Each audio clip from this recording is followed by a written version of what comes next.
Jonathan, what's good? What's good? How y'all doing? My boy J Boog was good. Salute to the panel.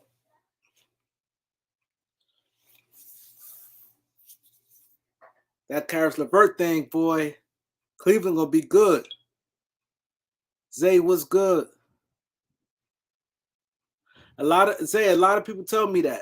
Felicia, was it Felicia? Felicia or Maria, one of them said that they don't be getting my notifications also. GTM was good, Tim was good, DL Coleman was good. Elder, y'all bring you in right now, Elder.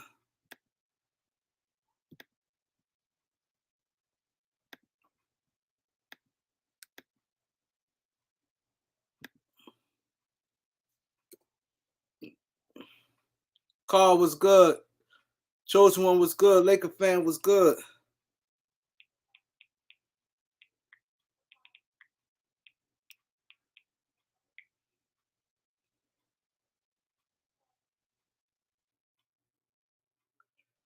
I made a mistake on my title. Which one? What's good, Elder? Hey, salute, my brother. Nice and clear. We're gonna let more people get in. A lot of people been waiting. It's been great, man. People Cool. just hopping on in. If y'all want to, y'all can share this live. Excuse me. Jonathan, you already know what it is. Sandra was what up. Trayvon, Malik. Everybody said made a mistake on my title. What I said on my title?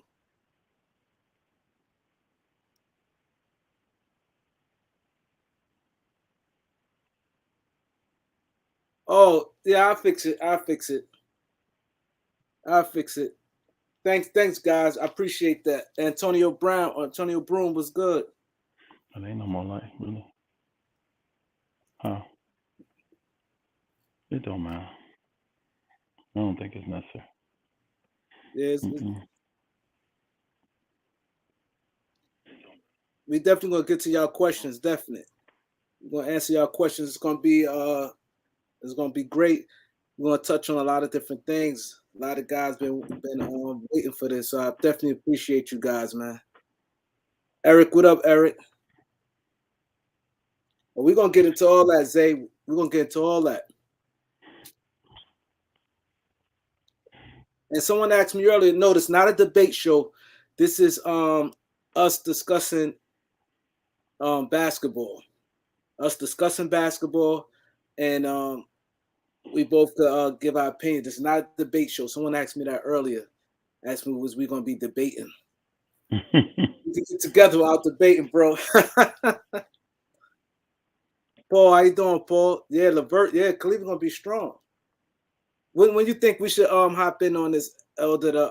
When you think we should? What time do you think we should hop into the show? You'll call, my brother. You the YouTube specialist, not me. So whenever you ready to get going, I'm ready. I'm here. So I'm ready to rock and roll. All right. So what are we gonna do? I'm gonna give people, because they don't be getting the notifications. I got to give them a little time. I want to give them a little time, because when I interviewed you, so many people was mad because they didn't get the notifications, but I gave them the time, and you was on time. So that was really pretty much on them. I'm trying to see how this camera best work. You know, I'm new to all this stuff, man. Been a long day. Yeah, it's been a long day. Yeah. I do a broadcast for the ministry every fifth Sunday, and it was actually, that's why I was like, oh man, I forgot about that. And so, but I'm actually on next Sunday, not this Sunday, so it worked out good. Oh, okay. Yeah, that's good. Yep. Definitely worked out good. So the broadcast there, what you do there actually? It's for the ministry, so it's a spiritual broadcast. I get on, we call it the Brothers segment. We have a couple elders, or 3 elders, a teacher, and a deacon. And we just rotate each week, every 5 weeks, and we come on and just do whatever the Most High putting on our heart, and we just teach. Mine is, if you have questions the book, meaning the Bible, has answers. So people can submit questions to me throughout the month, throughout the week. They got, my text message, email. I got like 2-3 different emails. They can send them. They can call me, whatever. And then if they got questions while they're in the chat, they can put them in there. I just tell them what the Bible say. Yes, That's sir. right. What the Bible said. And that's the thing is what the Lord loved the most when you spread his word. That's absolutely like spreading the word. No doubt about it. That's what's gonna set you free. Right. So I like that them shifting just a tad bit. That I know we're gonna get into it, but I wouldn't mind that move, the PJ Washington. Oh, I yeah? wouldn't mind that, bro. Oh, I like him. I know he got a little behind the scenes with the crazy woman, baby thing, all that. I don't care. Most guys got something, but I watch him. He's extremely confident. He's young. He's athletic. Ain't shy to shoot that thing. He shot horrible against the Lakers last time we played, but his season from there is pretty good from 3-point line, So, he, I've been saying power forward. There you go. Can play small ball center, good defensively. So, Knowledge, thank you for supporting the show, Knowledge. I appreciate you, Knowledge, for the donation, supporting the show. But I want to touch on that why you said it, because it bothers me, and we talk behind the scenes about this. When I put that out there, right? And there's some people on there like saying like I'm lying, like I get nothing out of it. I'm glad that me and you on here, because how information works. Now, let's say, for instance, now Elder was an agent, right? Now, let's say me and Elder is good friends, right? But he said he was not the face of the agent, but he knowing everything was going on. And you say, Kareem, this is going on. Now you PJ Washington agent, and you saying, yo, this is what's going on. And I report it. See, people don't know information comes so many different ways. Like my guy, I don't ask him where he get it from. Maybe an agent, it probably told him, no, this stuff was going on. We trying to work this deal. He's tight. Like, how many people you was tight with in that N.B.A. circle? Oh my God. That's what I'm saying. You mean back in the day? Yeah.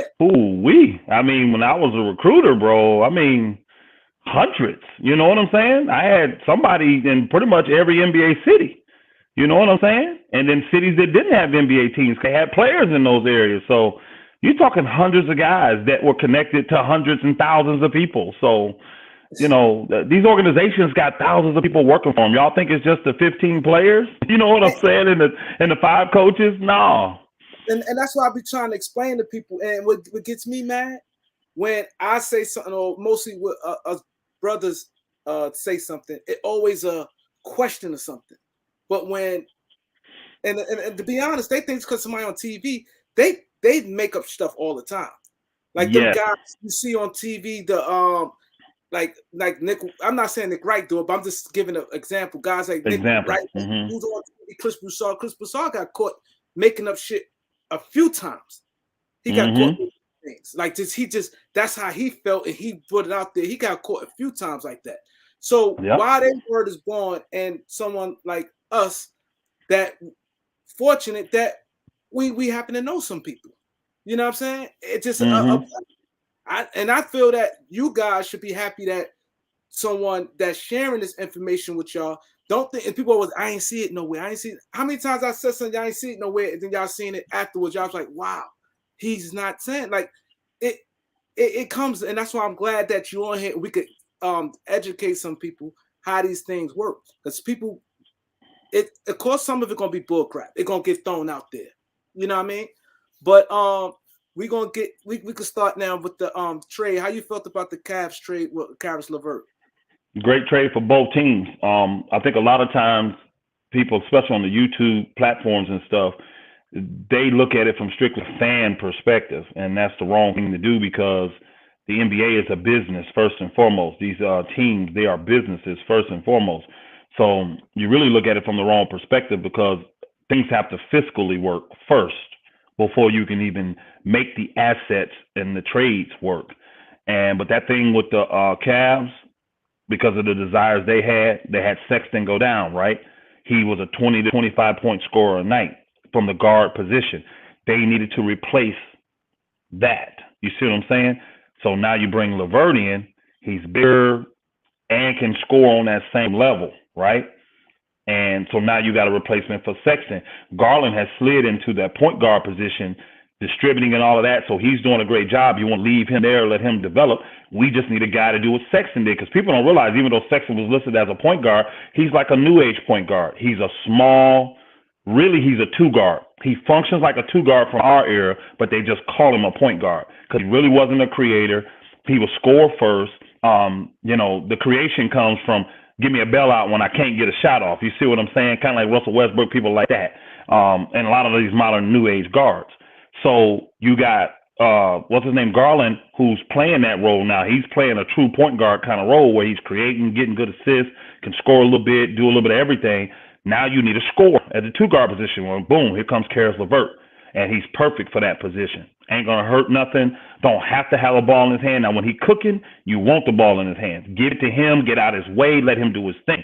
Now, for Indiana, it's a perfect deal, too, because they're in the rebuilding mode. They already have some very young, talented building blocks that they want to get minutes. They want to get them out there, get them the experience. So you don't need veterans making a lot of money in their way. And one of their guys, that Duarte, he plays the 2 and the 3. So the minute that you are giving to Caris LeVert and the time he getting, that's getting in the way of Duarte. So now you got rid of that. Duarte gets the time. You don't really need a player. You know what I'm saying? Because you know you're not winning anything this year. So cap is real important. Cap space is real important. So they take back a guy that's not going to play. So we don't even have to really. He's on the roster, but he's not going to play. So you have to worry about minutes for him because he's hurt. Rubio's hurt for a year and a half now. Then his contract expires at the end of this year, so you're probably not going to re-sign him. So now that whatever it was, what was it, 13, 16, whatever Rubio was making, that's cap space you have to go out and do what you want to do with. Plus, you end up getting back a first-round pick this year, which you're going to get because it's lottery protected. This team is already scheduled to be in the playoffs. They're not going to be in the play-in. They just got better. Unless they got major injuries in these next 30 games, they're going to be far away from the lottery, and it's lottery protected. So this pick is going to be outside the lottery. So you're getting that first-round pick plus the first-round pick you already got, and they gave you 2 seconds. You can't ask for much better than that. They asked for 2 firsts. So you start high. That's the max you know you're going to get. But to get a first, 2 seconds, and what? I don't know what Rubio's contract was, 16 million, 18 million? Yeah. And that much dropping up your books is perfect for both teams. Cleveland got what they needed. Indiana got what they needed. It was a great trade. And that's what I was saying. It's perfect for both teams. And also they has Houston's second-round pick. So it gets Houston's second-round pick, which is high. So it definitely worked out for the Pacers. Like I said, the Pacers have a lot of good young talent already with Isaiah Washington. That's why they motivated to move Turner. Because this way Isaiah Washington, he's out of his way and he can move in. Like you said, that deal was perfect, and I'm glad the way you broke it down. And that's what this show is going to be about. We're going to break down things down to the T where people can understand how the logistics side of it. And like too much, I don't really have to say nothing because you really covered everything on that. So with the Sabonis thing, you think Sabonis going to get moved? I don't know. I think Sabonis, in his contract longer? Yes.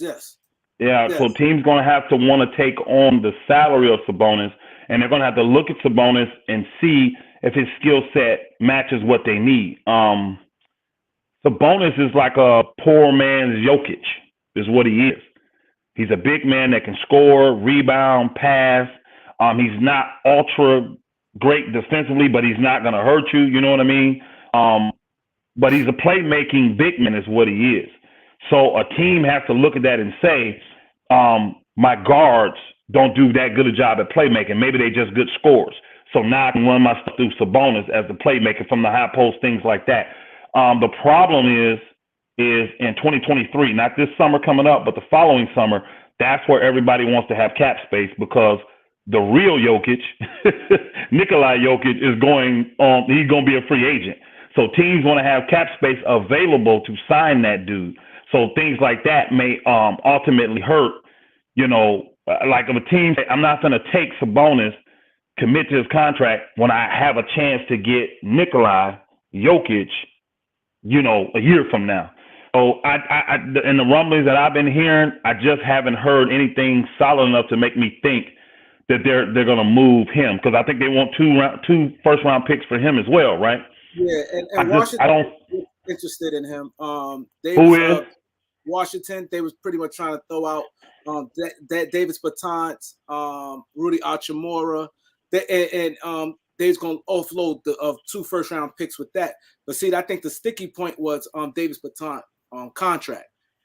Bingo. They would give up the 2 first round picks, but I think the Bertans contract, and Washington is motivated to get off that contract right there. Yeah, and he just signed that. So he's got, 3 years left on that thing after this year? You're not taking that on. What was a 4-year, $80 million deal? You're not going to take that on if you're Indiana, because that defeats your purpose if you adding on $60 million of salary to your cap for the next 3 years. It don't make sense, because now you hindering yourself. But only way it would make sense is if you think that Bertans is someone that could fit with your young players and you want that veteran in there with them. He's not that guy, though. He's just a shooter that does nothing but shoot. He's 6'9", 6'10", whatever it is. He don't get no rebounds. He don't get no steals. He don't get no many assists. All he do is shoot 3. And if he's not on, he hurting you. You see what I'm saying? So they realizing that those guys that they signed like that, Joe Harris, the guy down in Miami, I forgot his name, Duncan Robinson.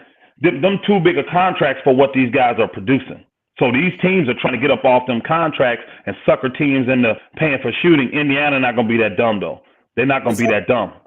Exactly. See, a lot of teams, they was overvaluing shooting too much. But like you said, if that's all you can do, and really, and you're only shooting at 40% is good, but at the end of the day, if you look at the overall percentage, that's a low percentage shot, like a 40% from the field. And you're not giving me nothing else, no rebound, no playmaking. You ain't giving me anything else. So it's not good. It looks good. And he shoot 40 from the 3, but his overall field goal percentage may be 41. Yeah, and you need to be in that the previous Steph Curry range of 45, 47% if you're really going to be that specialist that's a draw. And then at the end of the day, it's really tough for those guys when it comes to the playoffs, because you can eliminate that. Any coach can run you off that 3 during playoffs. When the game gets more physical, it slows down. It's not as easy to get a 3 off in the playoffs, and people don't understand that. So no, I don't see, back to the thing, it's going to be hard for Sabonis. In Washington, I see why they would do that if they're looking to get off Spencer Dinwiddie. You see what I'm saying? They're thinking of moving off Spencer Dinwiddie. Who's your playmaker now? You let Russell Westbrook go. I know you got Bill, but Bill is a scorer. He's really not a playmaker. So I can see why they would be interested in him, but they would definitely have to move Dinwiddie first and then figure something else out Bertans-wise, because that's probably the only real contract they're willing to come off of that's big enough to make that move for Sabonis, because I don't see them want to come off Kuz, and because those are really good contracts to have. KCP, that's good money for what you're getting, and you're not going to sacrifice that defense to bring in a playmaker that is going to give it all back on the defensive end anyway. So I don't see it. I don't see Sabonis move. But, it's a trade. Anything could happen. Teams could get desperate. Somebody could get hurt in the games today, tomorrow, Tuesday, Wednesday, and it changed everything. So, but right now, I'm just not hearing the buzz on Sabonis like he's going to be able to move. So let's stay in the Eastern Conference. Let's talk about Brooklyn. What moves you think is out there for them, and how you feel about the James Harden situation, him saying now he wants, after talking to Kevin Durant, that he want to stay in Brooklyn? Well, James Harden's got a real bad image issue going on right now, too. See, people have not forgot how he forced his way out of Houston. That will be the last thing James Harden wants to follow him, is forcing his way out of Brooklyn, too. But everybody that's close to him understands the frustration he's going through. I done sacrificed money. I mean, think about it. James Harden could have been the highest paid player in the game, like overall. I mean, he could have been the first $50 million man in the game per year.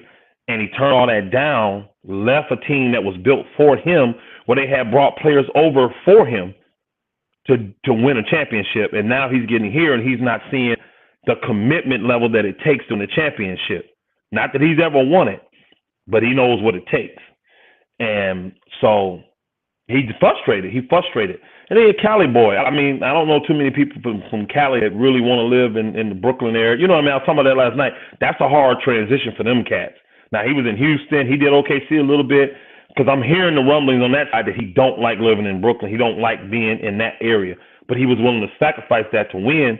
And now with the Kyrie thing, you know what that is, Kareem. You know, we keeping it real.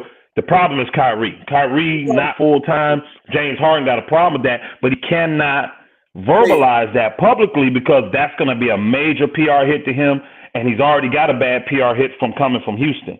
So he's trying to manipulate. Oh, go ahead, my brother.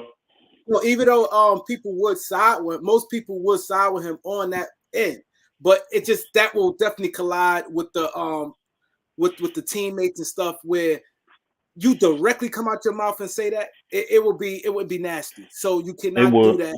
And because a lot of people would side with James Harden on that because he said he came here to win. And now this happened, even though you could do what you want with your body, but the majority of people on the fans' perspective, they're looking at it like this. They want to win. They want Kyrie to get that shot. So I think that would definitely cause an issue there.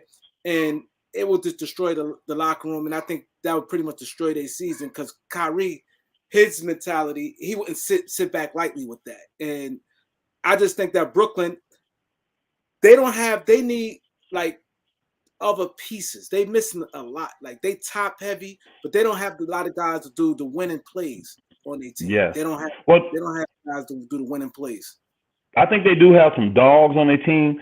They're lacking size to me. Their biggest thing is size. They got the one little guy that's wiry and lively and athletic, but I mean, he's too small. He's just too small when it comes to the playoffs. He's not going to be able to guard real true power forwards like Giannis and AD. People like he ain't going to have a match with them in the centers. He could forget it. You know, Joel Embiid will destroy him. So they need to get some size. They had LaMarcus Aldridge, but again, he's older.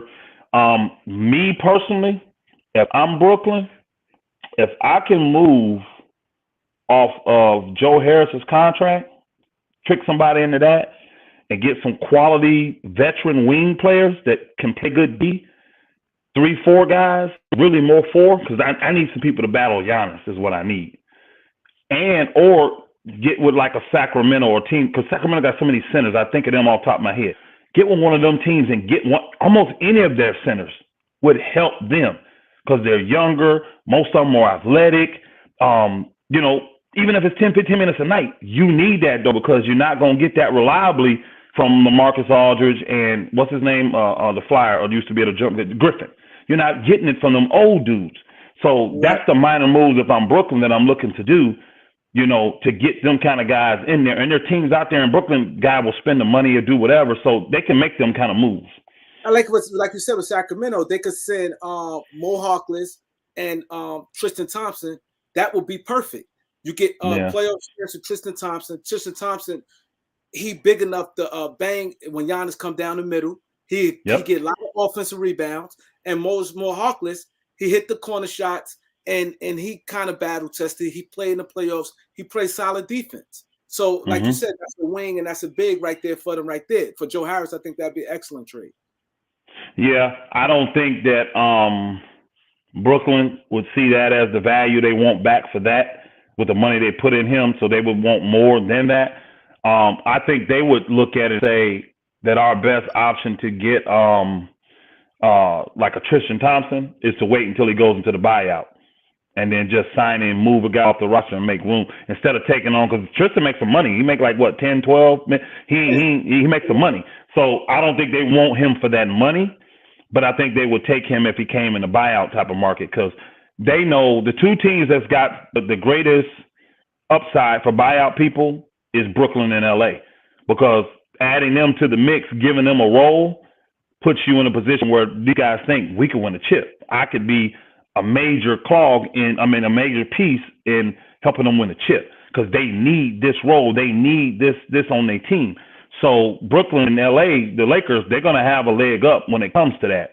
I would say the Clippers, but they already stacked. They roster who you moving. I mean, you have to move one of your youth players, or the only way that happens is somebody gets seriously hurt. You see what I'm saying?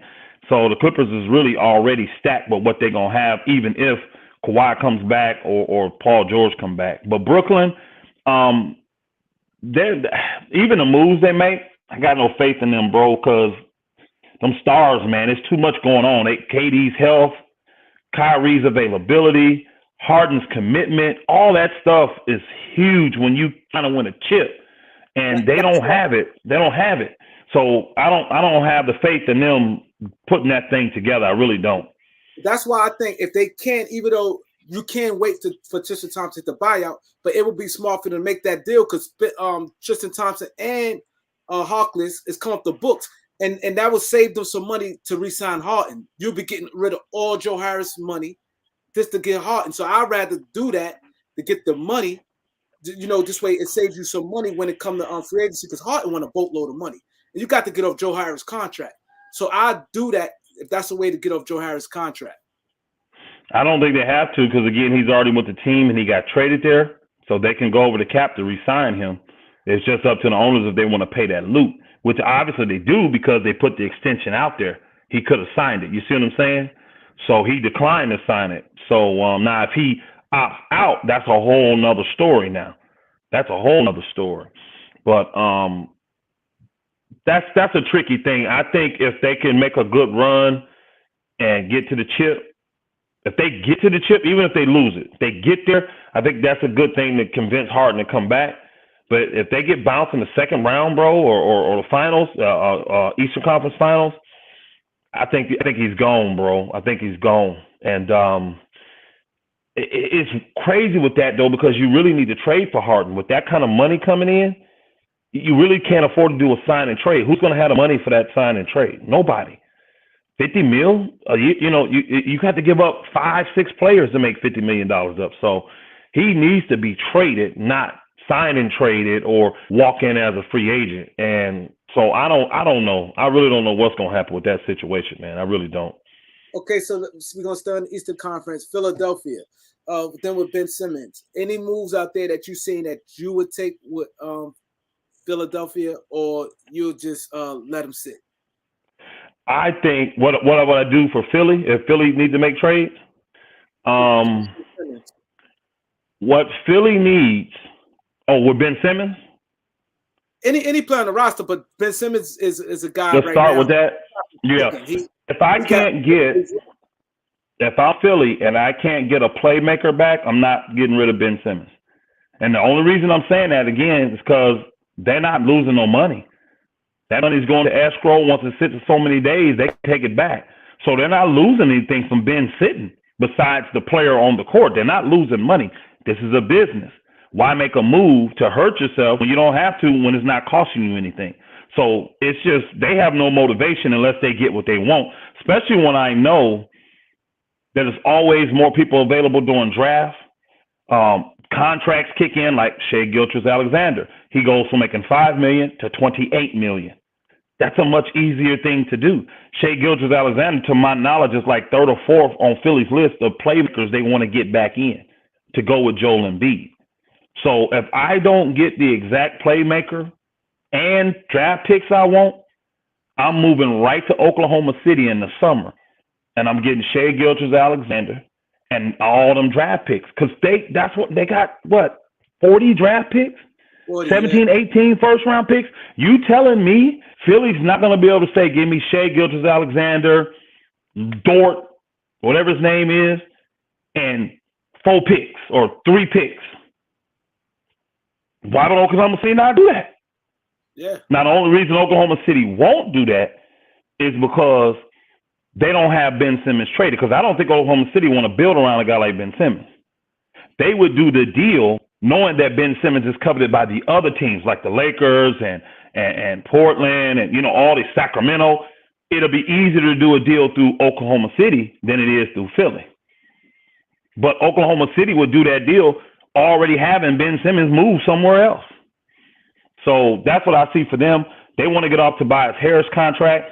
If I'm them, I'm looking at, and I'm not saying it just because it's my team, I'm looking at teams like the Lakers, teams that want to win, need a quality veteran, right, that produces, can afford to take on his salary, and he can be a difference maker to them. And I'm going to see what I can fleece them out of. If I could get rid of that salary and get a first or a couple seconds out of this, I'm with that. You know, if I'm them. So I'm looking at those type of teams. I can't go to Clippers now because they already did their deal. The Lakers is definitely there. Who else? There was one other team I was thinking of. Minnesota. Well, Portland ain't because they're not. They a fire sale now. They're fire sale now. CJ McCollum for Because you take back same money. CJ making $30+ million too, and he got 3 years left. So I'm not trying to. If I'm moving that, I'm not really trying to take that money back. If I'm Philly, I'm trying to move that to have space. You see what I'm saying? So I would, because I think what's the name's been interested. Minnesota. There was another team I thought was interested. I'm going to those teams, but it really depends on what you're sending back because I need money falling off my books. This is why I thought Russ to Philly would still be a good deal because just like the Knicks, Russ could fit in their system and run right now with Julius Randle and all them. Probably help them get to the playoffs. But the main thing that New York wants is to get off dead weight and to have money drop off their books. So think about this. You can bring Russ in and next year, $47 million falls off your book just because of him.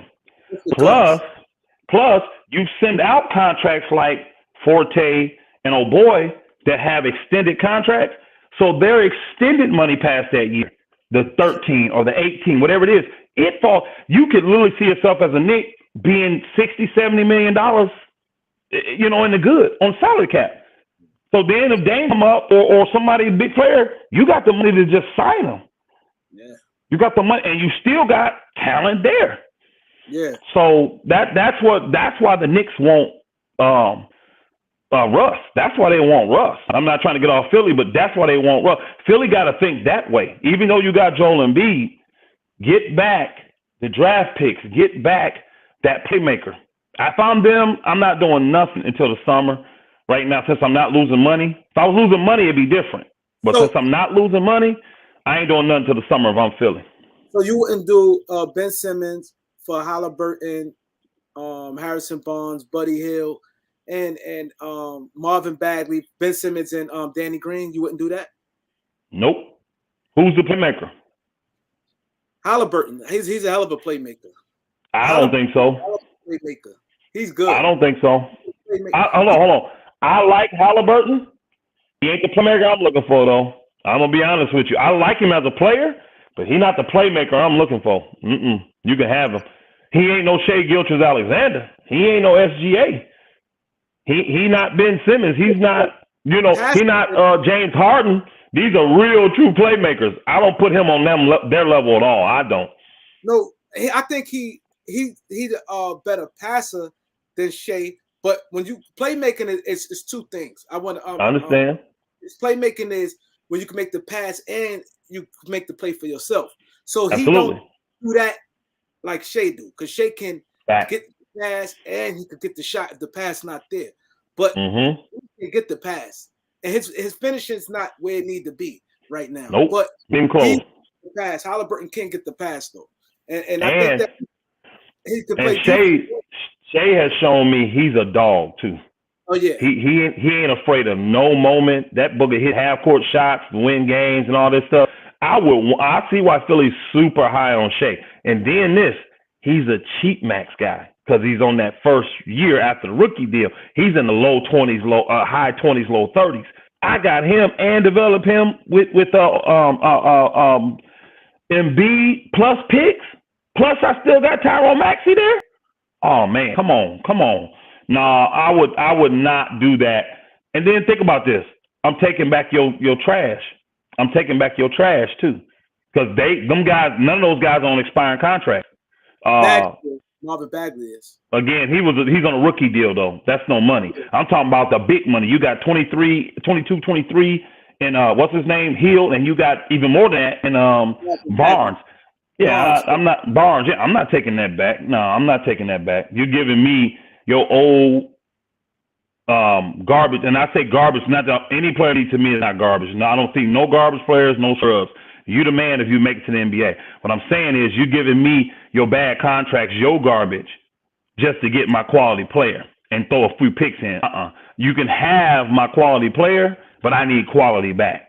I'm not going to take a bad contract for you to get an all-pro player. You see what I'm saying? So I wouldn't do that deal at all. And that's why it hasn't been done. If it was even a remote chance, they'd have done it already. And here's the thing. If you're losing money, you may think about something more like that because you're losing money. They're not losing a dime because he's getting fined and the money's coming back to him. So I would wait till the summer. There's so many more options available, even over SGA in the summer, because you may have to figure something out for Harden. You may figure something out for Dame in the summer. You may figure something out, Shai Gilgeous-Alexander. You got a lot more options in the summer. So I don't see that going down either. And that's what I'm trying to explain to people. That's why I said we're not in bad shape, because Russ is expiring contract in the summer. I won't just give Russ away right now. I will just wait and wait till the summer. The summer is always the best because you got a lot of guys that's they deal expired. Then you got the draft picks right there. The summer it opened up more doors. You got way more avenues. The deadline is pretty much matching, salary matching and things like that. So I definitely agree with you on that. And that's what I was trying to explain to the people about the summer with Russ. We okay. Like, people bang on him. We need him to get focused and play better. This way, when we do trade him, we don't have to attach anything. His firing contract is what it is. Here's why I disagree with you on that, because of the situation. I understand that makes logical sense for a team, but not a team that's trying to win a championship right now. Philly, no, they're not winning this year. They're not going to say that, but they're not winning this year. That's why you don't see them being overly aggressive to make any moves, right? They can prepare for next. And their star is young, so you have time, right? When your star is 37 years old, bro, you don't have that year to waste. Because if you keep Russ right now, you're wasting a year. He's already shown you through 50 games it's not going to work with these guys. He's not going to magically start turning this around and understanding how to play with LeBron and AD and get to become this great player with them. It ain't going to happen. We've seen enough. So since you got to win now, you're in a little different situation as a Lakers than you would be as Philly, because you got to get something now so that because you got LeBron playing at a really high level, right? You got AD just came back off the injury and he playing at a really high level. You got to get pieces with these cats to maximize what you can do. They know with Russ this year, they have zero chance of winning the chip. So that's back to my point.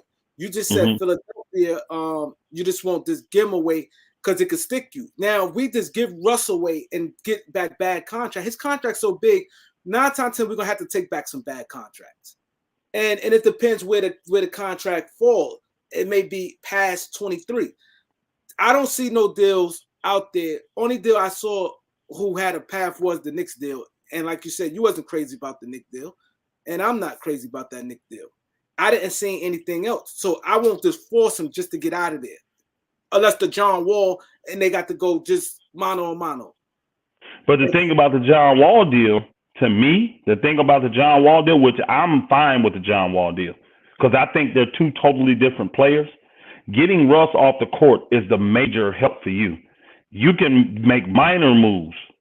Kendrick Williams from OKC, get you a big time old school power forward like a Tristan Thompson, a Al Horford, a Gibson from New York, somebody like that gets ball out, that can come in and bang in there for 15, 20 minutes a game. That balances out your roster. And then if you add John Wall, now that's the point guard you need. We don't have to move Kendrick Nunn. Say he comes back healthy. Then we move those other ancillary pieces behind, which we can move pretty easily to make room for the minor players we need. Then you have the roster balance. Without Russ, I would love to see what that team can do. I really would. I would love to see what that team. But you don't take, that's why the Lakers ain't excited about the Knicks deal. I'm not going to take back on salary past 2023 just to move Russ. I'm better off as a team just scrapping this year because I'm going to scrap it anyways. Why would I scrap it and add money to my book? So they're not going to do that Knicks deal. I can tell you that now. They're not going to do that deal. They'd be dumb to do that deal. But the John Wall deal, it's very viable, but they're not giving up the first round pick for John. That's my point. That's what I said. If they parallel, cool. I'm not adding no picks with it. That's why I said I would do a second round, whatever. We got 4 or 5 second rounds. The Lakers do. I would do the worst second round I have, and that'd be the best I can offer. And I wouldn't make it too far out. I would make it tempting. So I would do if I got one in 2022 or 2023, those would be the ones I'd be trying to get because you want them right away. So I would do that. And then, like I said, I would also pitch, look, you want this first round pick. You know John Wall's not worthy of that. You want to get rid of this dude's salary. Go ahead and that Christian Woods. We'll take him. You can have a young talent in THT, a first and a second. I think that's fair compensation, and you're not going to get much better, and it still gives you the salary cap relief that you need, right? Because you're buying Russ out. You're going to save $10, $15 million right there. Easy. Because old boy gave back that much in Detroit. So Russ don't give back enough to get out. He don't care. So you're going to save money there. You're getting a first and a second, and you're getting a lower salary that can easily be moved if you don't want to keep it. He may work for you, and now you got a good young talent on the cheap. I don't know why Houston would turn that deal down. That would be stupid to me. I agree with you. That's why me and a lot of guys on the chat been talking about. I agree. It's definitely that. So now we're gonna get to the Western Conference. The Dallas Mavericks. They looking at Miles Turner, but now they turned away from him. They have a lot of teams is interested in Brunson and Dorian Finney-Smith. A lot of teams want them from Dallas, but I think Dallas had to do. They got to. You can't just keep wasting Luka, and just keep relying on the same thing. They had to make a move when they get in the playoff because we saw that Luka pretty much could carry a team. Luka did this against the two top wings in Kawhi and Paul George, and he two times 7 games. So they just need another guy. That's why I thought Karis LeVert would have been perfect for them. Another guy that could get. Understand he hold the ball too, but they need another guy that could get going outside of Luka in the playoffs. So what moves you see for Dallas and the situation they in? Honestly, I hate being in the position that I think Dallas is in because you're not that one player away that's going to put you over the top and make you win a championship. You're just not. If you're being realistic about their roster and you're still good enough to where you're not low enough to be in the lottery to get better with the players through the draft. So honestly, to me, I'm trying to, since my man and my guy done already went down, the only Hardaway, the only way I'm going to get that other bona fide scorer in here is get rid of a player that I actually need, like a Brunson or Denny. You need them cats, bro. That's why Dallas defense is decent this year, because those are defensive-minded guys. You can't get rid of them. And you want to bring back scoring? I mean, unless you're trying to work a deal with the Lakers and bring in Malik Monk on the cheap, who you getting that can put up the numbers that Hardaway putting up without spending a bunch of money for him? So to me, I'm actually trying to move contracts if I'm Dallas this year. I'm still probably going to make the playoffs. I'm just going to move off some dead money if I'm Dallas. I think they might can move Tim Hardaway and try to do something around to try to get CJ McCollum. I think he'd be perfect for that team. Here's my thing. Honestly, though, what does McCollum actually add over Hardaway? He create better, because a lot of times in the playoff they was closing mid-range, Hardaway, and he couldn't do nothing. And I got you. McCollum, he got the handle enough, and then he could step in. And he got a great mid-range shot. Tim Hardaway was 3-point bust. Now you see how much money does Hardaway make though? I think he make 20. I think 20. 18. I think it's 18. But how much money does McCollum make? I think 28 this year. McCollum's over 30. He over 30 this year? It could be. He's over 30. Yeah, I remember I looked last. He may be like 32, something like that. He's making money, bro. He's making a lot of loot. So let's just say 30, though. That's $10 million difference. Is McCollum worth $10 million plus? Well, they just signed Hardaway. They just signed him, didn't they? Yeah, just so their contracts are probably the same. I think they did a 4-year deal extension or whatever with him. Hardaway contract is longer than McCollum's. It would only be by a year because McCollum got 3 years left still. I think McCollum. Yeah, McCollum. He ain't expiring with LeBron. He's expiring the year after that. I could be. So I'm not. Yeah, he got 3 years left on that deal. Yeah, this year and 2 more. So that's what I'm saying. When you look at the money of that, and then what do I get? Does McCollum give me the type of player that's going to get me over the top and get me from being a first-round exit to the Western Conference Finals? I don't know. I can't. They would cause damage because now you got another guy who can score. He said Felicia said 3 years, $100 million. And so when CJ is out, anyone can tell me when CJ is a free agent. But she just said 3 year, $100 million. So he got 3 year, $100 million left. That's what she's saying. So that's a year after LeBron. That's a year. Yeah, that's a year after LeBron. He got $33 million next year and $36 the year after. I told you, bro, I don't want that contract. I don't want that contract. Like you said, can you hear me still? Yeah, I hear you. Kareem? Okay, yeah, I'm making sure. Okay, got a little dead here. I'm making sure. And with that contract, you said we could do damage. Well, you got to define damage. We can't be real abstract. What does damage actually mean? I'm a first-round exit for the last 2 years. What do I really truly believe in my heart that C.J. McCollum's going to do for me? Is he guaranteeing me to get out of first round? Is he guaranteeing me to get out of second? Now, if I can't say, yeah, he definitely does that for me, he should, if everything plays right, why would I pay all this extra money for him? Because old boy, hey, please, one of y'all in the chat, pull up, what's his name, Hardaway, Tim Hardaway Jr. Pull up his contract for Dallas, and let's compare him. I'm keeping Hardaway. I think for the money I'm paying, I'm getting way more production out of Hardaway than they're getting out of C.J. McCollum. C.J. McCollum only helps a team like Brooklyn, Lakers, Clippers, teams that are stacked, that can afford you, and just need that extra push, that extra help. And he's 31 years old. How old is Tim Hardaway Jr.? Nah, CJ not 31. Yeah, he is. CJ is not. That's 31 million this year. Okay. How old? Tell us how old both players are too. I believe CJ like 29. I believe. But so what you think, Porzingis? You think they looking to move him? Mm-hmm. I think Porzingis. They should. He playing much better this year than he did last year. I think Jason Kidd putting him in a better spot. He's still not the guy to put you over the top. You've already seen you can't trust. He's 29. CJ is. How old is Tim Hardaway? You already seen you can't trust his health.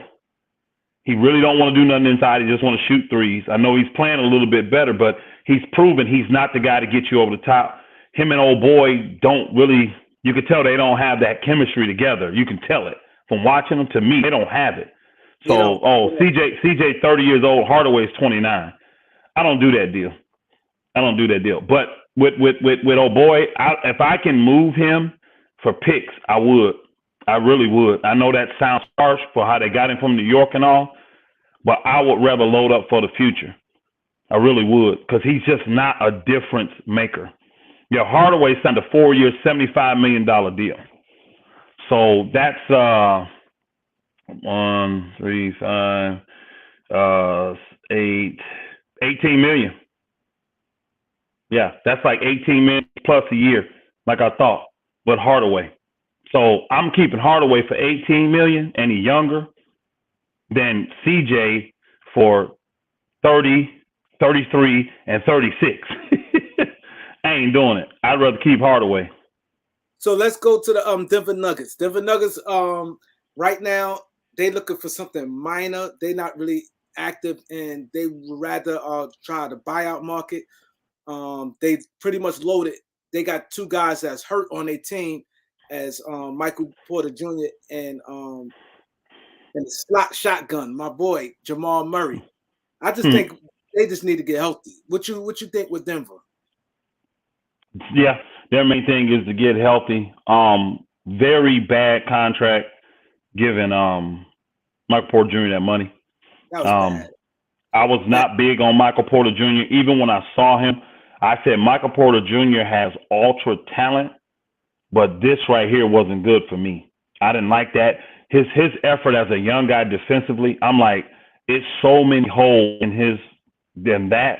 Not saying he couldn't get better, but the things I saw, I did not I didn't like as a coach. I'm like, and I already know anybody that has lower back pains at a young age and you're super tall, he's 6'10", I'm not investing in you, bro. I'm not. So that's why he dropped in the draft from 1 or 2 to 14. Denver took the chance, but now they paying for it because I don't think he's ever name a guy that's had back issues, just come back and been a superstar and helped lead their team to a championship. I mean, when Larry Bird stuff ended, it ended his career. All these Scottie Pippen, so when and he had this in high school, bro, college, now pro. I thought that was really stupid of them to give him that money because now you're stuck on that contract. Yeah, I'm glad you said that, and this is why I be trying to explain to people, like these GMs sometimes, man. I don't know what's going on in their head. These players tell you who they are, like Spencer Dinwiddie. Spencer Dinwiddie been suffering ACLs since high school. Michael Porter Jr. been having back problems since high school. You do not give Michael Porter that deal. And he got it in high school, college, and the N.B.A. Same with Spencer Dinwiddie. He came off an ACL, and you get him back that big money. You just don't do that. And like you said, I wasn't that high on Michael Porter. $207 million. I don't get it. I think that's going to set them back because they was projecting big time. Perfect. And I think that move there because they're going to have to to get rid of him. They're going to have to offload heavy compensation to get rid of him because he ain't going to be like you said. Larry Bird. We saw what it did to him. We watched that. Larry Bird was tremendous. That thing took him right out, man. Yep. If I'm Denver, honestly, what I'm doing right now is I'm doing a fire sale because Denver's in that same situation as Dallas. You're not good enough to get over the top. Even though you made it to the Western Conference Final in the bubble, you're not good enough to get over the top with what you have. Even if you snuck into the Western Conference Finals this year or maybe even the finals, you're not going to win, right? The team just ain't constructed. Everybody's unhealthy. My thing is this, and then you got Jokic coming up. After next year, he's a free agent. You got to make those moves next year anyway. We've already heard Jokic not happy with Denver. We already heard he don't really get along with Jamal Murray. He thinks he shoots and dribbles the ball too stinking much, right? You sign Michael Porter Jr., he ain't going to be around. So what I do is I go sit down with Jokic and be like, you tell me the guys you like playing with. And what I do is I move Michael Porter Jr.'s contract. I'll catch a desperate team. I will. I'll catch a desperate team. Because a lot of people still like him. Yeah, I will move Michael because the one thing is this: teams that like him still, he's under contract. He can't go nowhere. So I moved that contract for picks. I moved Jamal Murray. See, I know they're interested because remember I heard the rumor about the Lakers was trying to move Russell Westbrook for Jamal Murray, and then Denver backed out at the last minute. You know what I'm saying? So I know quietly Jamal Murray is on the block. And Denver knows to keep Jokic, you probably going to have to move Murray because they don't get along. And Jokic is your superstar. He's the league MVP. You got to side, and he's young. You got to side with Jokic over.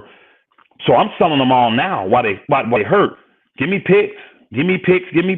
I play with the rest of the guys. I got Marcus Morris. You know, the Monty Morris, good little backup. We get to the playoffs. Maybe we're a second round bounce. I mean, we don't have a chance to win anyways. So let me get as much assets back as I can get so that going into that year to make Jokic stay, I'm making moves to get him whatever he wants.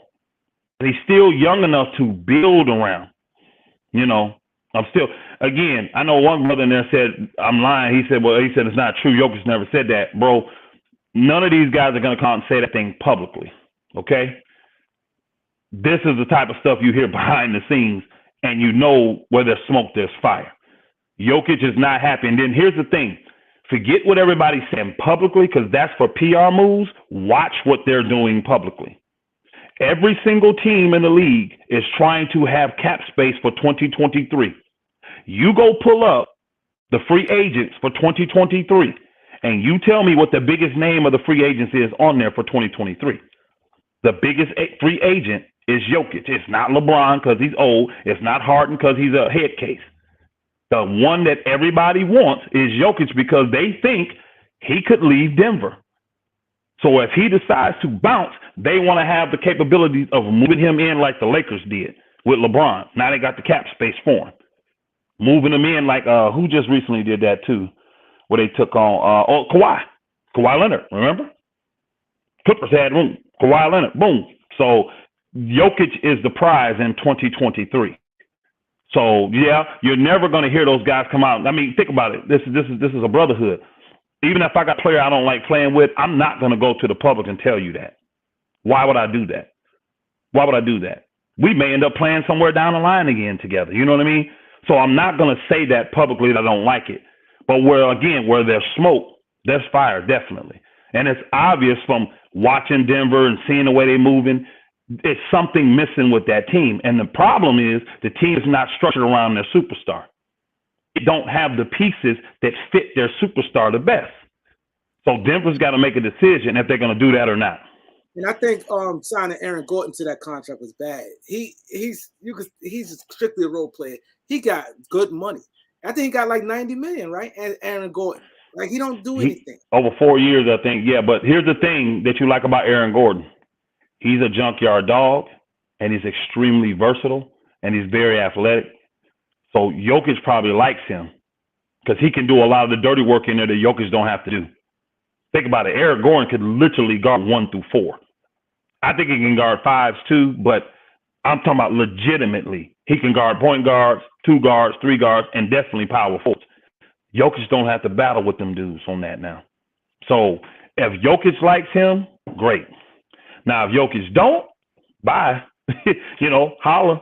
Anybody Jokic don't want, if I am committed by Denver to keep Jokic, I'm actually starting that right now. Because there are a lot of teams that are mediocre right now and they're desperate. And you can get yourself a good player if you're willing to pay. And this ain't going to change my status. It's not like Denver make these moves and Jamal Murray ain't playing. Oh, boy's not playing. You make these moves, it's not going to move you from the spot you in now. You still finna win the same amount of games. You're still going to be in the playoffs. You're still going to make that playoff money. So it's not like you gutting your team like Portland and you finna fall. Portland in the 10 spot. Everybody know they finna fall from that spot. But Portland's like, being in the 10 is no good because we ain't getting in the playoffs no ways. We're not going to win in that play-in situation. You know what I'm saying? We're not going to win in that situation. So if I'm Denver, I do that. That's what I do. Okay, so we're going to stick on the Western Conference. That's Utah. Utah been a team lately. Donovan Mitchell been rumblings about him not being happy. They was projected to be much better than what they is. It seemed like their chemistry falling apart. They got good backup center and the Whiteside. They really, to me, upgrade this offseason when they got Rudy Gay, Whiteside. But the thing is with me, they gave Mike Conley that money, and it seemed like he's just not there. And their teams just took a step back. What would you do as far as Utah? What moves you think that out there for them? They're one of those teams where they got a real solid floor general. The problem is he's not healthy. I don't think they have a problem with the money they get Mike Conley. He just ain't healthy all the time. But who you gonna get that can do what he does? With the smarts and all that kind of stuff. So you're kind of stuck with that piece. They could use a good wing scorer because what's his name? The Aussie guy. He went down. You know what I'm talking about? The lefty from Australia. Utah. Yeah. Joe Ingles. Ingles went down, which is a major part because Ingles is like a playmaker for them too. Yeah. Because the guards they got now boy play makes Michael Conley, but really boy don't really play make. He just scores. Mitchell, he really just a scorer. So with Conley not being as healthy, Ingles gone. You've lost your playmaking ability. If I'm them, I'm trying to make a major move to try to get Ben Simmons. I'm trying to see if I can get in on that. Now I don't think you got the pieces to get him, but if I can work a 3-team trade, something like that, I'm trying to get Ben Simmons because I need a playmaker. And he's the best playmaker on the market. He's the best playmaker on the market. You can't say Gildress because the way the contract works, 5 this year, 28 next. So he's really untradeable this year. You have to get rid of Donovan to get him. No way OKC trade to Utah. Well, my thing is this. OKC, all they care about is matching monies unless they think that you're a franchise player. Because what they're trying to do is the process stuff that they've done. Once we target a guy we think is franchise, we're going after him. That's why last year in the draft, remember, at draft time, they put Shai Gilgeous on the block to Detroit and 2 first-round picks for Cade Cunningham. See, they pegged Cade Cunningham to potentially be a franchise player. Let's try to get him on the cheap. Detroit didn't fall for it. They're going to try to do the same thing this year. If there's a player in the draft that they can't get their hands on through the picks they already got, they're going to try to package something to move up and get that player. Get that spot. It's in a tough spot. They interested in Harrison Barnes, but and Joe Ingles was going to be part of the Harrison Barnes deal. I don't know where they go from there, because Harrison Barnes make $22 million. So where they going to get that salary from? I think that's a sticky point, and you don't want to get rid of Jordan Clarkson. So I'm looking at their roster. Mm-hmm. I don't see where a move for Harrison Barnes is going to happen. I don't either. And the Joe Ingles thing, unless he's on an expiring deal and Sacramento want to save the money, then you can. You see what I'm saying? Because I'm thinking Tobias Harris is another guy. I'm thinking of Siakam. You may want to go down to Toronto, see if you can pull the OG Anunoby deal. He's only making 16. Siakam, he's on a full max. He's making 33. So that's going to be much harder. You may have a better chance of getting OG, but you're going to have to give up them picks. You see what I'm saying? I know Toronto going to want picks for OG. They know they got a log jam with OG, Barnes, Siakam, all them cats they got, and they need more balance. Because really, when you look at their guards are okay, but they don't have the guards to put you over the top. They like Van Fleet. Trent's okay, but you notice they already got Trent. That's crazy. This trade between Portland and Toronto with Trent and Powell, both them cats on the market already. They traded them, they re-signed them, but both of them on the market. What does that tell you? These guys ain't the difference makers for these teams. Because, the Lakers is involved with this Trent thing, which I hope they don't give up all that to get him. He's not worth that, in my opinion. But they could bring a guy back like that. You know what I'm saying? But they really need a wing bad because they lost Joe Ingles. So the best wings out there is guys like Harrison Barnes, Tobias Harris, Siakam, OG Anunoby. So to me, 16 million OG Anunoby, Grant. But see, to me, I don't see Grant wanting that situation. When you know Mitchell's there, Clarkson's there, O'Boy had a ball, Rudy Gobert's there. Offensively, you back in Denver. You back in Denver. Because I think he looked at himself because Gobert is not the offensive player. So I think he would look at himself right behind Spider Mitchell, Donovan Mitchell. I think offensively, he will see himself there because Jordan Clarkson comes off the bench. So I think Jordan Clarkson gets the second. He gets the second most shots. You think that's going to change? Yeah, now with Grant coming, it ain't. He's still going to get the second most shots. Watch. Oh, they got Bogey. Don't forget they got Bogey. Yeah, but I think he would have to get moved because they don't have nobody. I don't really see what Utah. I'm looking at their salary.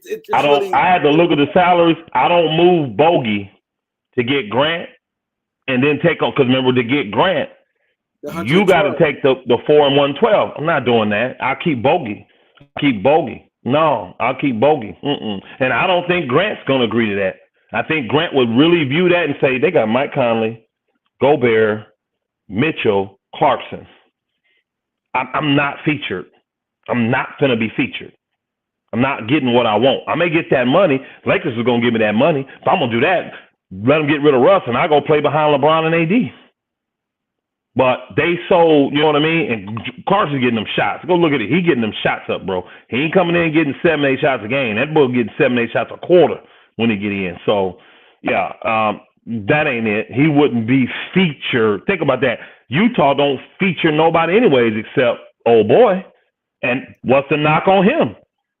Shot selection, lack of playmaking. That's what they mad at Mitchell about. That's what Gobert's mad about. The reason they riffing is because Mitchell's not one of those guys that feeds the big man. He loves Mike Conley because Mike Conley know how to feed that big man and keep him happy to play D and block shots and do all the stuff he do. Mitchell don't give a crap. He one-minded about, and that's why him and old boy always riffing. That's why. Big men don't like selfish guards. You got me running up and down, banging all this kind of stuff, and you ain't getting the ball to me. After a while, you're going to frustrate me. When I'm posting hard, I'm doing all this running the court, and you overlooking me shoot crazy threes. Then I got to run back down court and defend your man because you done jacked up a stupid three. Big men hate guards like that. So let's get to Portland. That's the elephant in the room. What your prediction? What you think will happen to Dame? Today? Dame. Not today. Summer. Dame. I got you. Dame. Summer. I think he's gone. He's not happy. He's not even returning Portland's calls right now. He did not like the fact that they got rid of Norman Powell. See, Powell is the kind of guy that comes in and does the dirty work for them and still score. They can guard the guys that them don't want to guard. You see what I'm saying? No, those guys help guys like Dame. So he's not happy about that. So he ain't even returning their calls. I think they're forcing Dame's hand to ask for a trade. That's what I said. I said on the show that I said they want him to act because they will get a heavy PR hit if they just throw him out there and move him. They want him to act for the trade, but he wants the super max though. So that's where I think is a gray area at. Plastic. With that super max is looming. Mm-hmm. Hallelujah. He could get the $50 million with the super max. Yeah. He's gonna get it just because he's Dame. But at first, I heard Dame wanted to go to the Knicks last year. That he wouldn't mind playing there. But then all this rumbling came. Then from Dame's camp came out real quick that if he does get traded, he prefers to stay on the West Coast. So who you got on the West Coast? Sacramento, Lakers, Clippers, Phoenix, Golden State. Those are Denver. You may be considered. So you got what, 6 teams? He's not going to Utah. Is that considered? So 7 teams. Those are considered West Coast teams, right? I mean, I can't think of any other one. So I don't, and most of the teams I don't see happening. He's not going to Denver. He's not. Well, I don't know. Denver's a possibility. Jamal Murray. Denver's a possibility. Jamal Murray for Dame would be. Denver's a possibility. Yeah. Murray. I think that'd be good. And Portland's owner is the kind of guy that can take a chance on a guy like the Porter Jr. He's the kind of guy to take a chance on that guy. So put those two together plus a couple draft picks for Dame Lillard. Because you're going to need both their salaries to meet what Dame getting, even though they mini maxes. That could be a deal. And Portland can say, hey, we young. We trying to build with you. We trying to build. So, and you get Jamal Murray with that, man. Because I like Murray, actually. I like Jamal Murray. I do. I love his heart. Brave in the mud. Never afraid of the moment. I like Jamal Murray. So, honestly, if Denver wants to get up off that, if he say, look, I'll play with Dame, I would maybe throw that there. I'm not sure who can put together much better. If Denver's got some I'm not getting rid of Bones Highland. Denver be stupid to do that. Hell no. I ain't getting rid of you. Can forget that. I ain't talking now. But if they could get rid of Murray and old boy's contract and give up 2-3 picks, who gonna put a better deal together than that? I'm trying to think who gonna offer something better for Dame. Knicks ain't putting together nothing better. And they young, both young. Shit. I don't think And Portland's the type of thing because you're rebuilding. You can take the chance on old boy. Let's see if he gets healthy. Let's see if he gets healthy. So they got the kind of money and the ownership that can do that. So that's a possibility there. That's a possibility. So what you see? Now we'll go to the Warriors. Now they've been playing well. Draymond been out. The big man Wiseman supposed to be coming back soon. They got a backcourt that's Steph 34, Clay 32. If you Golden State, what would you do? What moves you see out there for Golden State that will get you to where you need to be? Golden State to me has great balance in their backcourt, and they have great balance in their wings. They got veterans in the backcourt, veteran wings, and they got good young players in the backcourt coming off the bench and good wings that are young coming off the bench. They need size. Golden State, if I'm them, I'm not thinking about doing anything but getting bigger. Because when it comes to the playoffs, I told people this before. I said, the Lakers can get their crap together and get healthy, I'm taking them over Golden State in 5. People's like, you crazy, you stupid, blah, blah, blah, blah. Then they start seeing Golden State get exposed. When they went to that little losing streak, they started seeing them get exposed because they don't have no size, bro. So as long as you can run them off that 3, which in the playoffs is a lot easier to do than in the – now, not that they don't have guys that can hit mid-range shots. They do. Poole, Steph, Clay, the wing guy, Iggy, all of them can hit some mid-range. What's his name from Georgetown? Wiggins can, and the other guy from Georgetown, Otto Porter Jr. They got guys that can do it. Yeah, they got guys that can do it. The other guy to come off the bench, Lee, they got guys. They got guys, but that ain't what they want to do. But can those guys rebound then? And I'm telling you, you control the boards against them, shut them down in that paint. Golden State easy to beat because it's like if 1 or 2 guys off, the whole team gets. You know what I mean? It's a trickle effect. They go as they go. Now, what's been good for them in the regular season, these young guys have stepped up. Do you want to go into the postseason trusting that they're going to have to be the ones to lead you if Steph is having another off night like he's had? Clay is just being average. And you could be going home real quick. You see what I'm saying? And it snowballs in the playoffs. Once you figure something out in the playoffs, it's over for that team. It's going to snowball and you out of there in a gentleman's suite, You're a gentleman. So I think what's the name them need size. Big time. Man, this Jazzy Gleimer, I can't stand that bully. Always in there hating, man. He's talking about bias. Bias about what, man? So he said the Lakers can't even make the playoffs. Hey, put your money where your mouth at, Jazzy. Send $100. Send $100 to Kareem right now, and I'll send $100 that the Lakers make the playoffs. All right. That sounds good. And then the winner donate the money to Kareem. How about that? Put your money where your mouth at. Shut up, clown. So I got 2 more teams left, and then before we get to the chat, Minnesota Timberwolves. Minnesota Timberwolves. They really not too sure if they want to pay Patrick Beverley. They also have Malik Beasley that they're looking to move. But they've been playing much better. They got D-Lo. He been coming good in the closing minutes. Jarrett Vanderbilt.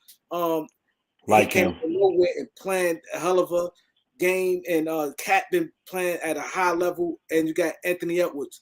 This is the time I think for them. You Minnesota general manager.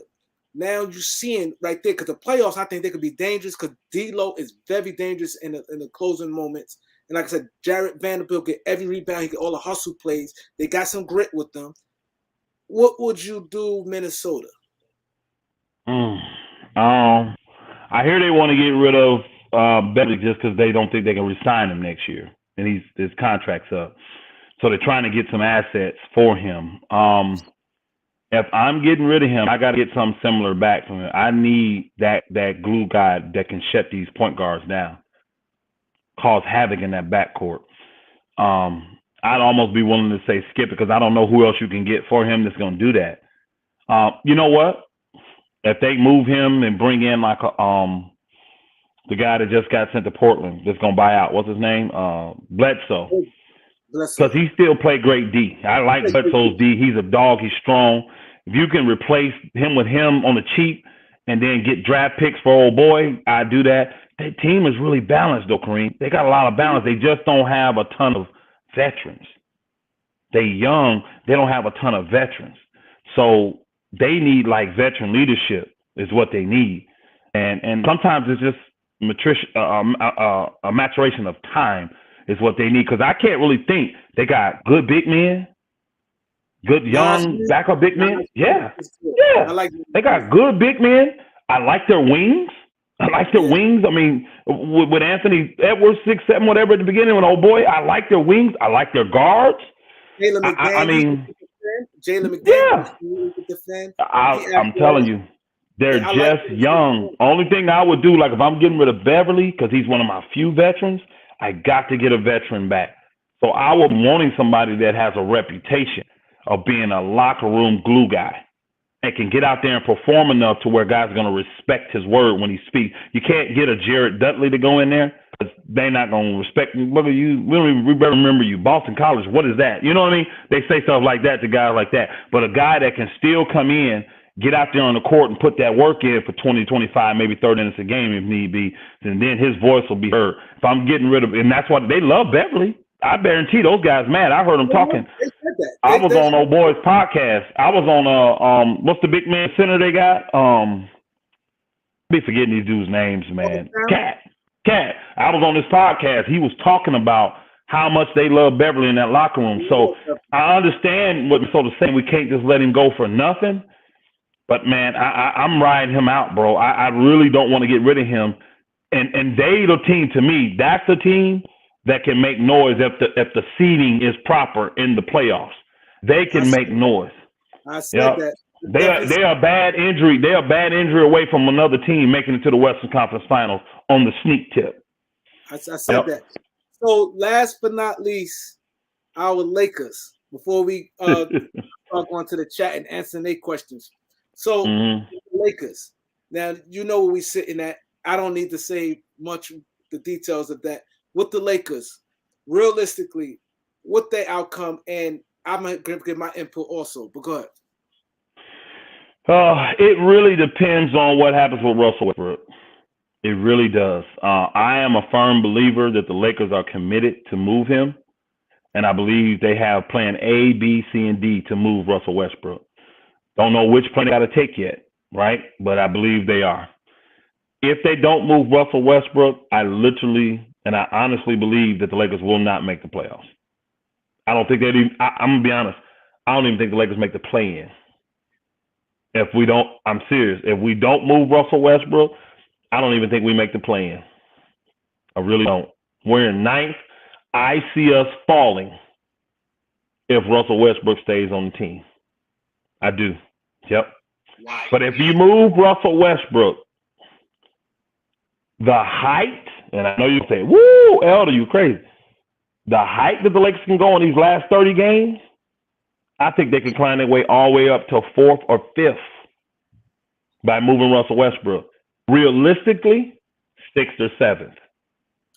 But I want to also talk about, because a lot of Laker fans, because the Lakers, what I've been told, this is the Lakers is very, very active in these trades. So the Lakers contacts by every team about a deal with players. The Lakers very active. A lot of people think that the Lakers not active. Like someone just said the Lakers is quiet. For the Lakers, not quiet. The Lakers very active, but also the Lakers have more interest than a lot of people think. They can move. They're going to move Wayne Ellington, Bazemore, DJ. Yeah. So, and also you spoke on something before when you said about people with the picks, and we also have a lot of second round picks. As we see second round picks now starting to have some type of value in this league. So Lakers, I see a different team come Thursday. We're going to have a couple more. I'm not saying it's going to be, I don't know how big of a trade, but we're going to have some new players by Thursday. I could pretty much guarantee that. I actually said I will do 100 push-ups if we don't do nothing on live, because I know for a fact the Lakers is they got moves right now they can make, and they might with the deal with the PJ Washington. For the people who wasn't here earlier, I would love that. Like PJ Washington. Can you talk about that again for the people who wasn't here? Why you think PJ Washington will fit, and why you think that'd be a good move, and that is a fair move because he is having problems in Charlotte, and they will get maybe 2 second round picks, and Dwight Howard. They need a big man, and Dwight Howard than what people were saying. And Bazemore, he's that veteran. He's a good locker room guy. Bazemore, he a guy that he keeps everybody. People love Bazemore everywhere. They say he one of the most loved players in the league. Yep, that's exactly why trades have to work for both teams and all players involved for it to be a good trade. And Bazemore is the type of guy that can come in and solidify your locker room and help. He's not going to hurt in any way, shape, fashion, or form.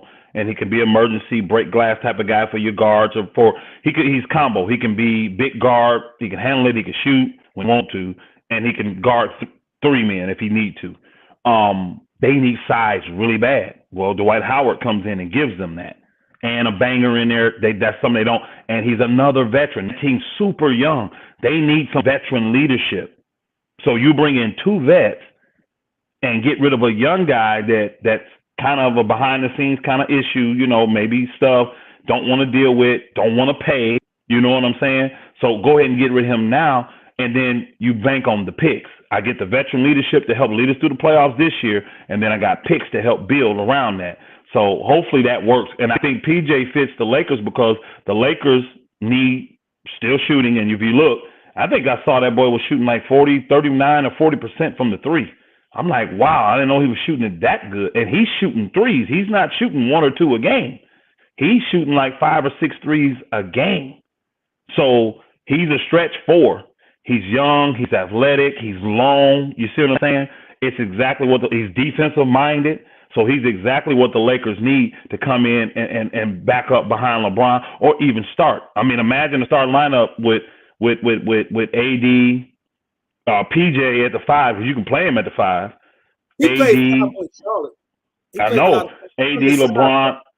Yeah. He loves banging. He remind me, what's the guy that Houston had? He had the big tree legs. He was only like 6'7", but he was super strong. He was not Fareed. Fareed. The guy, this Tucker? Not Tucker. Tucker? He was Tucker. Dang, was his years ago. Brown skin guy, like 6'7". He's not good. He's been around the league, but he's good because he played center. Damn, what's his name? I'm gonna get his name, but he was right. so not Carl Landry. He had the big, strong legs, and he played in Houston around McGrady. So if anybody could go look at the Houston with Yao Ming and let's say around 2001. Hayes. Chuck Hayes. He kind of remind me of him far as like PJ is strong, lower waist foundation. He got like, strong legs, so he played a lot of center with Charlotte, even though he undersized, but he wasn't getting moved because he's pretty strong, his base. So not his game remind me of him, but for them to be shorter and had them like strong legs. And the thing is with that is with the they also save some money because PJ have 2 years left after this. He got a $5 million guarantee and then a player option for 7 the year after. So man, the Lakers are known for Charlotte be saving a couple dollars because Bazemore and Howard come off your bench. So off the books too. And then I know I'm sorry, go ahead, Kareem, my bad. No, I'm saying it's 5, 7. It sounds like nothing, but it helps them teams because luxury tax, you don't know how close teams is with that. And so that all counts. I agree. And he just helps the Lakers, and them 2 guys help Charlotte. And they don't have to commit to nothing past this year, but it should help them if they make the playoffs to give them guys that have some playoff experience and know how to get it done. You see what I'm saying? Dwight Howard's a world champ. Is Bazemore champ? Did he win with Golden State? I can't remember if he won the chip. Yeah, so you got 2 guys coming in that's got all this great playoff experience and know how to win chips, and so it should be great for both teams. And I would love that deal. I really would. I would love that deal because you get younger, you get more physical, you get more athletic, you get better defensively around the basket. He can cover the pick and roll. So if that goes down, that'd be good. What are they asking for? They want 2 first-round picks for him? They want 2 or 3 second. 2 or 3 and the Lakers only offering 1? I think because he was telling me, he said he's going to get back to me, but he's saying I think they trying to get 3. You said they're going to go high. But they want if the Lakers, he is worth the 2 seconds because you give 1 because he's more than worth. I think he's worth a first-round pick. So that means he's worth 2. But you give 1 for him, and then you give 1 for taking back the extra player. Because you send in 2 players to make the money work, but we get the roster spot. So if you bring in PJ, now you have a roster spot available to sign Darren Collison if you get rid of Russ, or what's his name, because he's going to get bought out. And I think the Lakers may get him, Bledsoe, guys like that can help you, So I like that deal. If there's anything there, I think the Lakers should be willing to give up the 2 for him. Because now he was broke when he played the Lakers last. He missed like 0 for 6 from 3. But then I was like, oh, this booger, why he shooting so much? I went and looked at his stats. I'm like, dang, this dude like 40% from the 3. No wonder he jacking these things up. He's been drilling them this year. I'm like, man, shoot. That and again, he's a stretch big that is athletic and can play the pick and roll. Is exactly what the Lakers need. It makes their defense even better, and their offense stay just as relevant, if not more relevant, with this dude. Because when he catch it out there in the 3, if you ain't guarding him, he letting that booger fly. He's putting it up, bro. Yeah. Now, what does LA do to him? You know, because he's got the background with that one chick, you know what I'm saying, with the baby and all that. You got to work, because people forget LA's a whole nother beast, man. It's a whole nother beast for people. And if you kind of weak mental-minded, you may get out there, man, and lose your mind in LA. So you got to really kind of talk to the dude and see where his head at and mind at. If he's really weak mentally, you may not want to take that chance. But again, what you got, $5 million? You got nothing really invested in the dude. You got nothing invested in the dude. You got to take them chances, like what I was saying about. I felt even though the Lakers are a championship team, I think they should have took the chance with the Kevin Porter Jr. You got to take them chances when you're a veteran team. If you out there lurking and you see some young talent and you can get them on them little cheap deals, you have to do it and protect yourself for when your team get older. You got them guys now, they could come in. But yeah, so now we at this point of the show, we're gonna get the other teams because we gonna be on all week. It's trade deadline. So I know when some teams we ain't touch on, we could touch on them at another time. So now we're going to go to the comments. There's some comments you could also read out that you probably want to respond to. Okay. So I saw a comment on here. Someone said, I know Paul Theory, he been asking all day about the Jerry West. What do I think about the Jerry West? We don't like him here in LA. We stand with any bus. He must be out there in California because he said we out there and they stand. That's a real jacked up, volatile situation. I know you did a video on it, Kareem, and I really, because I don't know all the ins and outs. I know there's a huge rift between these two families, between Jerry West and Buss, and I've heard all kind of things here and that. I honestly believe for the Lakers to get to the point they at, this thing is worse, you know, because I think the Lakers are kind of like, we'll honor you as long as you're honoring us. And then when they start hearing these slight remarks, I can tell you this, I remember when this went down, the Lakers front office was not happy when that got leaked. And Jerry West said it was a shit show. He was hot, bro. I mean, they were hot. They were really, really mad at him. So I think it's petty to take his tickets and all that. You know what I mean? I think that's so petty. But conversation. So it's not like you said it. It's a private conversation. It's not like you said it publicly. When you public with somebody, it's disrespectful. The same thing you've been saying all night. When you were saying about how teams, like how hard, and he can't say publicly about Kyrie, but privately feel like this is a big difference. When somebody say publicly, they basically saying, I don't care. Like, F you, this how I feel. But when it's privately, it's like, it ain't supposed to got out. And then also, it got bad because the situation when he asked to get on the comeback, they didn't want to come back. And then Magic quit. Like, you did that and still quit. It was just a lot of bad things also. Yeah, and they let his son go, right? Then they let his son go. His son was one of the scouts, and they let him go. And see, what I heard, Kareem, is like the Lakers felt like even though the relationship was tarnished between Jerry, we wasn't going to take it personal between the families. That's why they left the son on and all that kind of stuff. But I think and I don't know this for sure, but it sounds like what the Lakers are saying is behind the scenes, you don't have respect for us anymore. You're saying very bad, very negative things about us, and we're not going to have that. You know, we're not going to be out in front. Because if you think about it, you don't hear the Lakers saying nothing negative about Jerry West. But he took what Jeannie Buss did when she named the top most important. Like, he took that personal because his name wasn't in there.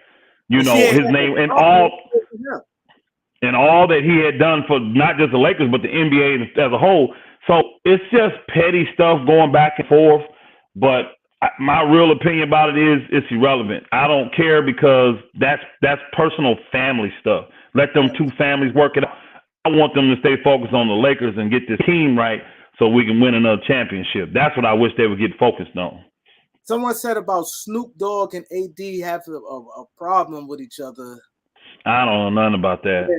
Yeah, that's he called them soft. Anybody else got questions for man Elder before? I see something in here. One person says, when do you think LeBron's last year is to win a chip? I think next year. Once he leaves the Lakers, I think his chip chances go way, way down. So he has this year and next year to win a chip, in my personal opinion.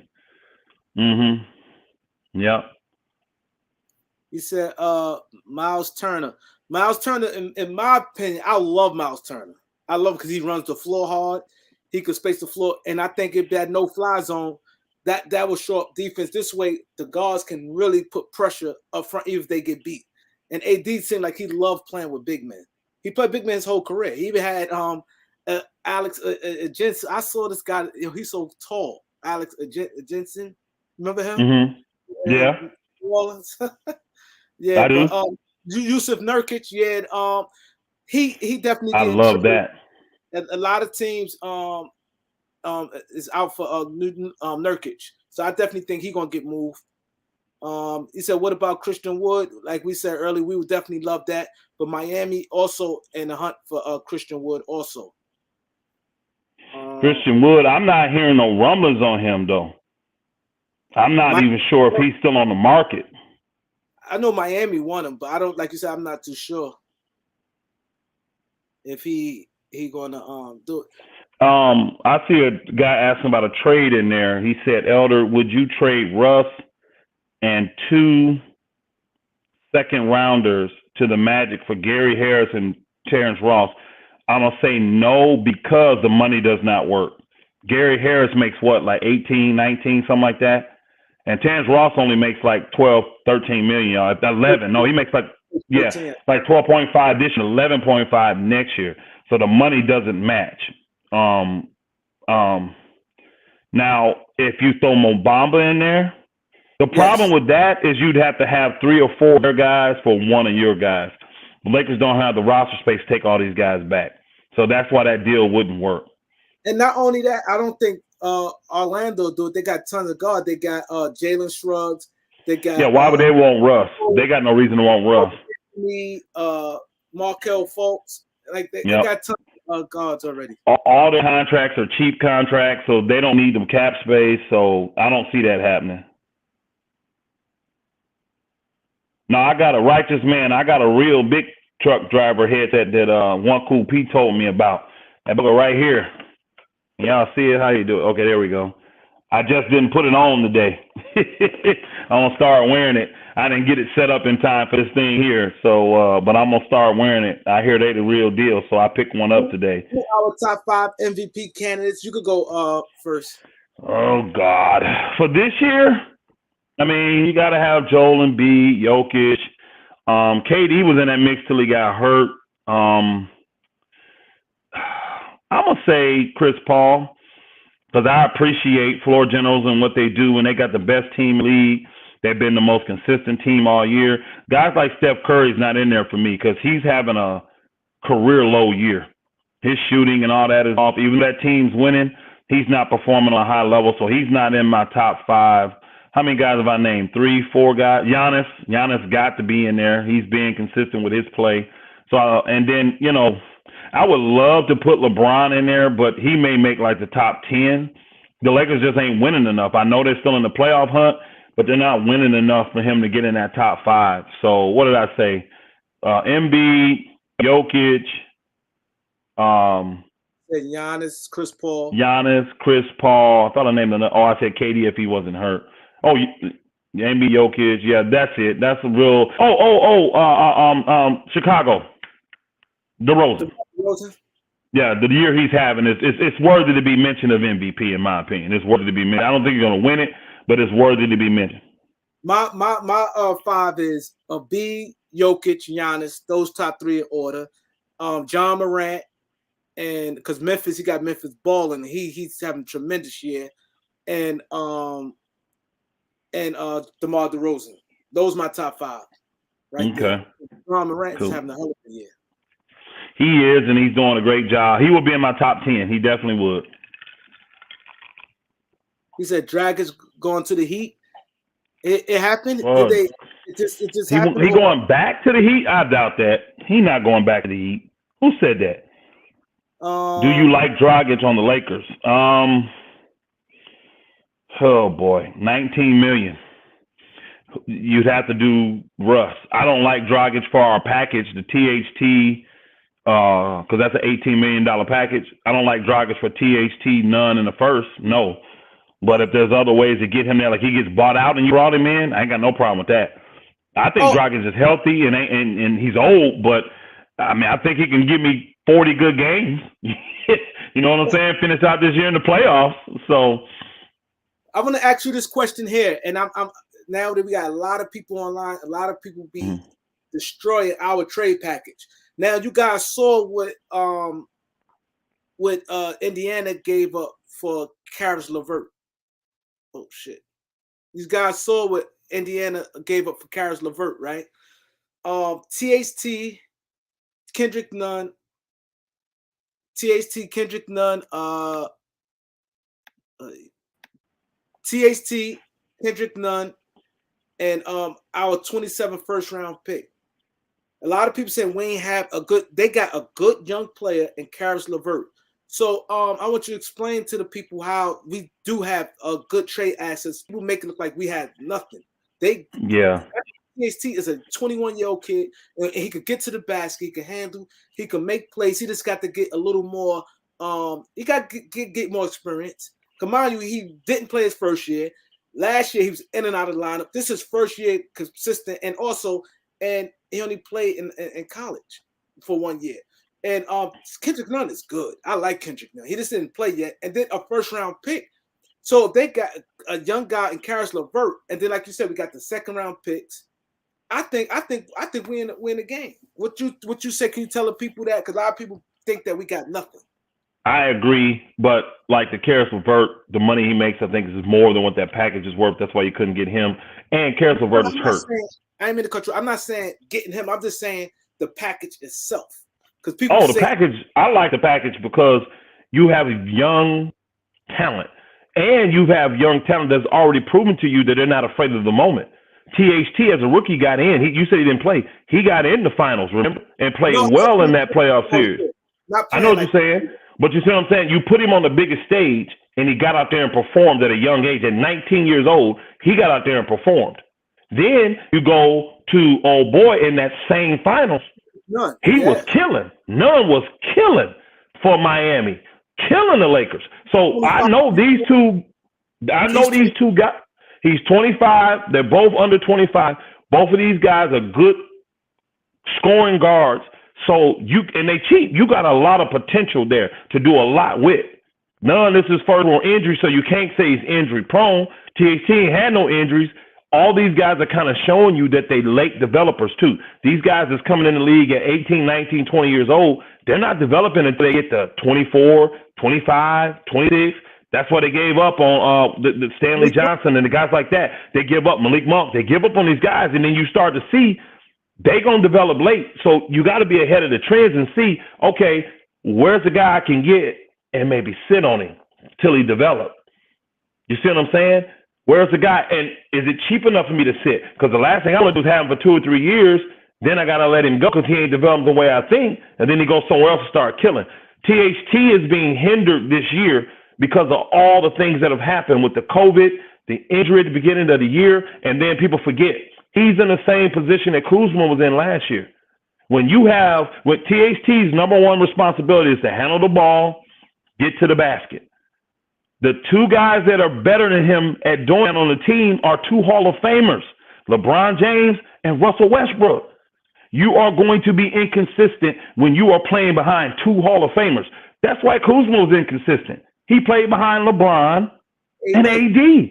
You cannot be consistent. Show me somebody that can do that and be consistent in that situation. Now, if you get a veteran in there, like a Patty Mills, he can come play behind Harden, Kyrie, KD. He's a vet. He's been out there in the Olympics, everything.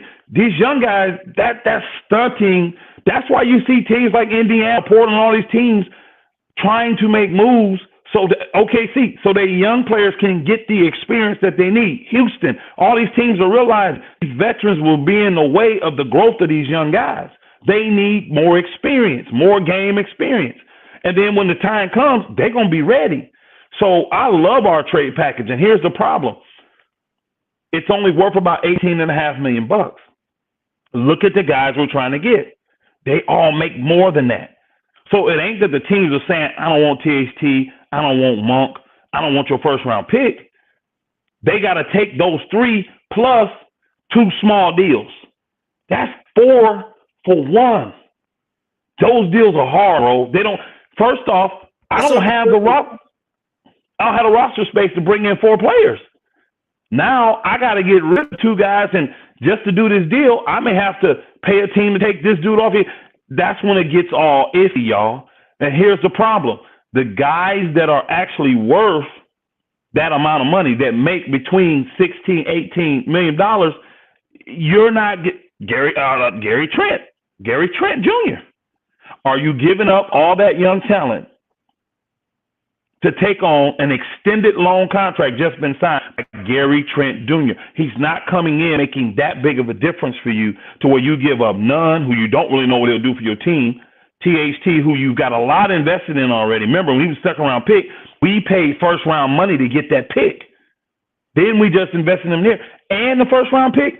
No. So that's why it's been so hard to move them. You have other people that want to put this narrative out here that they're trash and they're not good and nobody wants them. That's not the case, that they don't want them. The deals have to make sense for everybody.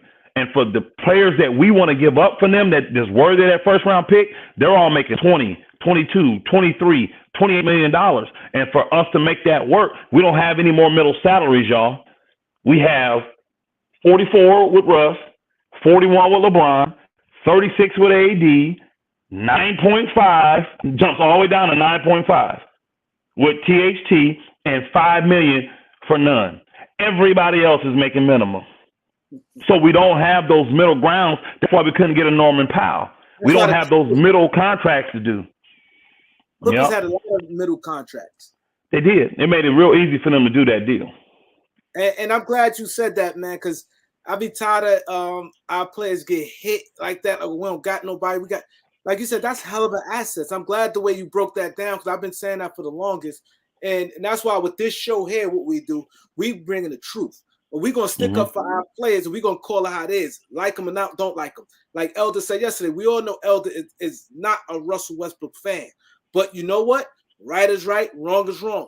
Elder said, you know what? I don't like what this going on with Russ with the fans. See, that's the thing I like. It's not about, when I speak on LeBron, it's not, oh, I'm a Kobe guy. It's not about that. I'm calling it how it is. You more respect it that way. He makes his opinion clear on Russ.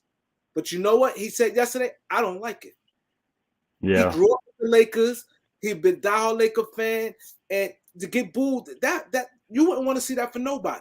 And so that's like what you said. And that's what this channel, what we going to speak on, the players, they true value. How he broke down how THT game is hindered. If you could look at his game, look at some of the stuff he do. There's a lot of players on our team can't do what he do. We all know it. Like he said, they battle tested. Them guys played in the finals. They battle tested at a young age. So I'm glad you broke that down. And for these people, I hope that they open-minded and they understand this thing. Because we don't benefit by doing what the Lakers did with Russ. Everybody laughing and making memes because they booed him and saying don't shoot. It don't help us at all. And I just, as a man that's played, when you play, the player in you comes out, and you would never want that to happen to you. You have bad games. I remember my freshman year in college. I came back to my hometown to play a small school because they, how the coaches like to do that. Hey, if I can get you, they have like a block of games, 6 or 7 games, so they can schedule who they want. So they try to get, hey, you played here, maybe we can schedule this team so your hometown can see you. So they did one of those games for me, and they went back and played this small school, and I was so hyped, to be playing in college in front of my hometown. Bro, I had 3 fouls. No lie, I had 3 fouls in 3 minutes. So I had to sit the rest of the first half. I start the second half and get a foul like literally in the first 30 seconds. try to take a charge. They call block, bro. I got 4. In college, you only get 5. I got 4 fouls, bro, and I have not played 5 minutes. Yeah, that's tough. I finished the game with like 7 points. We lost. We lost to this team. We should have put it this way. We put them back on the schedule later in the year. They came up and saw us, right? So it was about a 3-4 hour drive for them. We beat them by 45 points, bro. That's how much better. But because I wasn't in the game, it tilted. And everybody, hyped for me to do it. So you're going to have bad games. And this man's family there, his family came to this game, I heard. I just felt bad for him. And I know Russell Westbrook has made a bed that he has to lay in. He's been arrogant. He's been pompous. He's been defiant. You know what I'm saying? I'm going to do my thing, and I don't care if we win. Blah, blah, blah. He's done all that stuff.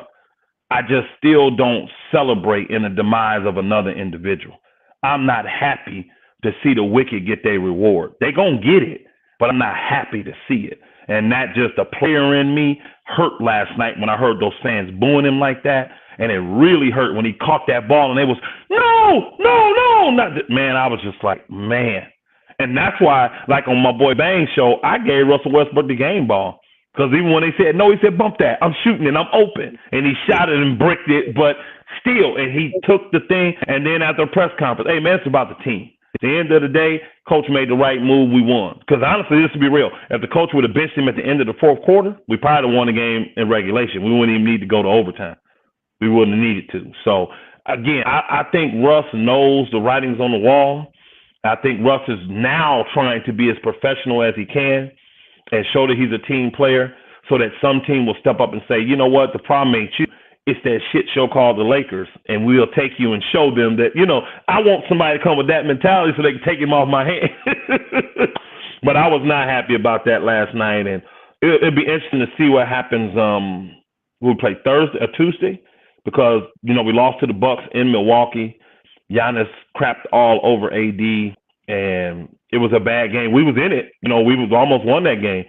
But I think LeBron didn't play the game, if I'm not mistaken. I don't think LeBron played in that game. It was AD and Russ. Yeah. But I think this game going to be a lot different. I think the Lakers hopefully will come with a whole bunch of motivation in that first quarter, not get down 15, 20 points a day again. And we'll see. I want to see competitive basketball. I hope that last night was Russ's last game as a Laker. I do. I hope we get him traded even before Tuesday's game. I really do. I think I'm predicting the Lakers most of their trade. I think Wednesday and Thursday, because I think Lakers they're gonna get something done. 3 trades. I see like Bazemore, because they're gonna give rid of, like you said, some roster spots. Bazemore may just go for just like a guy that never gonna come. A second round pick, huh? Yeah. Yeah, who may never come to the States.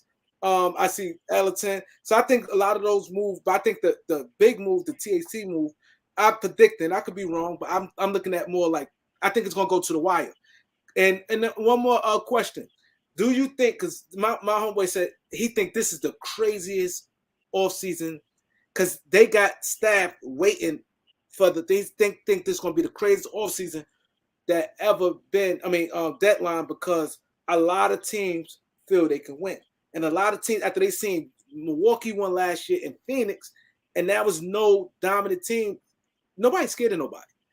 Phoenix winning like that, but nobody look at Phoenix like we ain't going to win, so let's just keep. Memphis still going. They feel they can beat anybody. So how you feel about this deadline here? You think this is going to be one of the craziest things? We've been around for a long time. We've seen a lot of deadlines. How you think this is going to shake out? I want to say yes. And because I think yes, I should say no. You know what I mean? It's almost like whatever you think going to happen, the opposite takes place. And because teams all know they need to make some moves, but I think what people are seeing is that, these moves ain't going to put me over the top. They're not going to get me to where I really truly want. So I could see a lot of teams just staying pat. I really could. And then the teams that are truly desperate and needing it, like the Lakers, they'll step up and do deals and maybe do deals they don't want to do. I'm telling you, if they could get old boy, did you talk about PJ Washington for 2 seconds and then move 2 contracts to open up a roster spot, they better do that crap. Just for the luxury tax alone, you better do that. And then they have the flexibility when the buyout comes around. You know what I'm saying? I'm interested. OKC, they're 23 million under the minimum floor. They got to get contracts. Somebody got to do a deal with OKC to bring money in, because OKC is not going to write that check to the league and let them split that money up between the owners. They're not going to pay the owners that money. Yeah, I'm glad you said that, because and my goal also was, when we do this show, because we have some guys who just getting into basketball, and it's crazy you said that. I was gonna do an upload on Tuesday or Thursday about this, but since we're talking about it now, because I had it already ready what I was gonna say about this, but since we talk about it now, I want to explain, because I was telling people that is a lot when we getting together. I want them to get a lot of insight of the behind the scene things. Can you please repeat that? Because I was going to say that on Tuesday, Thursday, Wednesday about OKC, the floor. When you under a certain amount of luxury tax, can you explain what happens? I'm glad you brought that up. What happens is they have a max luxury tax. I mean, they have a max salary cap that you could spend for your team, but they also have a floor. They have the floor because they don't want teams just to take up with a bunch of rookie deals and not put good product on the floor. So the floor you have to meet. Now what happens is, if you don't meet that floor, whatever portion that you don't meet the floor, like say the floor is 100 mil. Say you only got 80 mil in salary, right? With all your 15 players or 17 players. That 20 million, you have to write that $20 million check to the N.B.A. as a team, the owners. And they take that 20 million and they split it between the 29 other teams. Yep. So you essentially are paying the other teams because you are being cheap. Now the key is, you're going to pay that anyways. Right? So why not turn that into assets? They know teams are going to want to dump salaries. And when you got that much money, you can dump a lot of salaries. So they'll say, oh, you want me to eat $2 million? Great. Give me a second round pick. Oh, you want me to eat $10 million? I need 2 first round picks. You see what I'm saying? They'll say stuff like that. And they're going to negotiate for picks. This is why you see them buy Kemba Walker, buy him out, trade him off. Take on Al Horford's salary, buy him off, trade him off. All they're doing is saving money behind the scenes because they have that cap space to do it. And they're building assets while they do it because they know they can't win. That team is not even really truly competing. And see, Shai Gilgeous, the reason I know he's going to be traded, because they already see he's not the franchise player. And he's locked up. They signed him to a max deal. Why? Just so they can lock him up. So when they trade him, they can tell a team, you're going to get him for the full 5 years. He's yours. You know what I mean? You don't have to worry about him coming here not being happy. You have him. And they don't want him because they don't want to pay a guy that is not the franchise guy. They'll keep him as an asset, but they're really going to look for somebody to take it. And believe me, somebody's going to take Shai Gilgeous at that $28 million. He's a good player. He's a great player. He ain't an all-star. He's not he's a fringe. He's on the cuff. He's not a superstar or nothing like that, but he's a really good young player, and he's super young. Super young. He's under 25, if I'm not mistaken. Yeah. No, he's under 25. He go hard. And so you got to meet that floor. I'm glad you said that, because you brought it up, and then I was like, ooh. But I want to talk about that because there's a lot behind the scenes things that go on that the guy has to understand. And the NBA is smart, because a lot of teams would have been doing that. Because let me get a bunch of low-paying guys and save money. So if they say, okay, you're not going to save no money like that, like this, be cheap and put a good product on the floor. Basically, everything Elder said, that's exactly what it is. So I'm glad that you brought that up. I was going to save it and talk about that later, but that's just how it is. And OKC definitely going to be a player in this because everybody got to come to them. They the gatekeeper. Everyone has to come in. They can tie 3-team deals, 4-team deals, they're the ones that can make everybody's stuff work. They really can. So I'm really tripping to see what's going to happen there, because something's going to happen. Something is definitely going to happen with OKC. Definitely. I appreciate that. Appreciate that there, brother. No problem.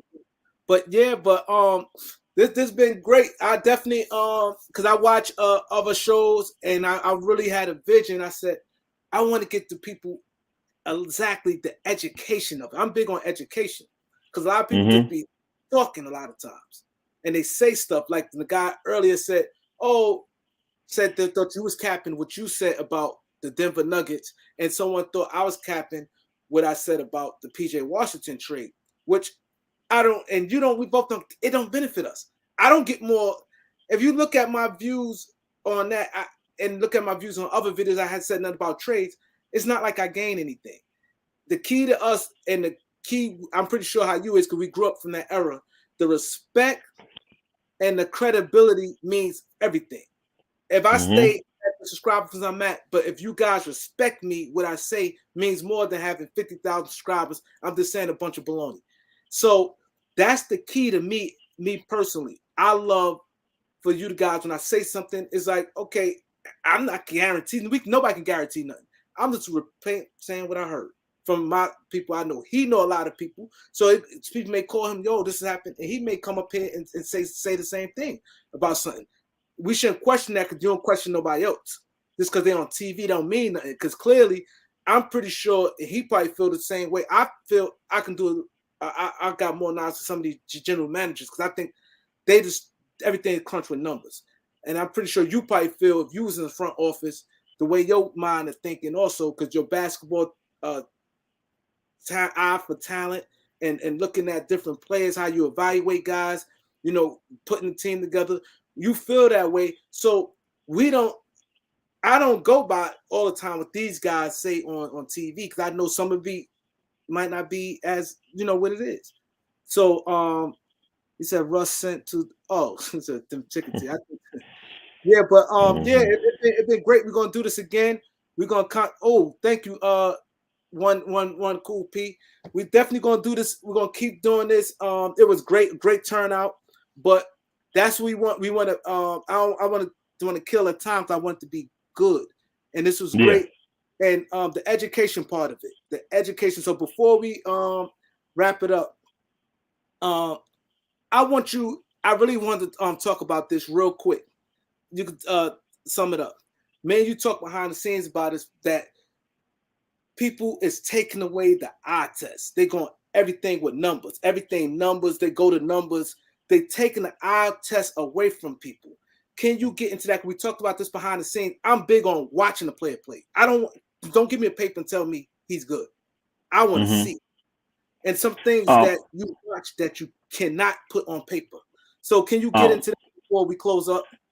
I can, and honestly, Brother Kareem, one of the things that I think, I thought about this even more, and I start processing, like, why is it that this generation discounts the eye test so much? And it's back on the level of what you just talked about, the education. The more you understand something, the better off you're going to be with it. And so if I'm watching something, but I don't really understand what's going on, like, you ever watched a movie and you can't tell what the motive of the movie is or what the plot of the movie, and it's kind of like, dang, this is, it could be good if I knew what the heck is going on. I honestly believe that's what's going on with basketball today. The reason why I think these younger generation X's out the eye test, they don't really understand basketball level. They're very athletic. They're very skilled. They can jump, run, and shoot and do all that stuff, but they don't understand the game. Their IQ is so much lower than when we played. And those guys might not have been as athletic, but they fully understood how to play basketball better. So because you don't have a real understanding, it's irrelevant to you because you don't know what you're watching anyway.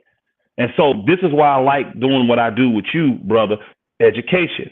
We can bring you on here, and if you get a greater understanding of what's going on with the game from behind the scenes, from the financial side of it, from the locker room side of it, from how it works from the families of the players and stuff, it's going to be good.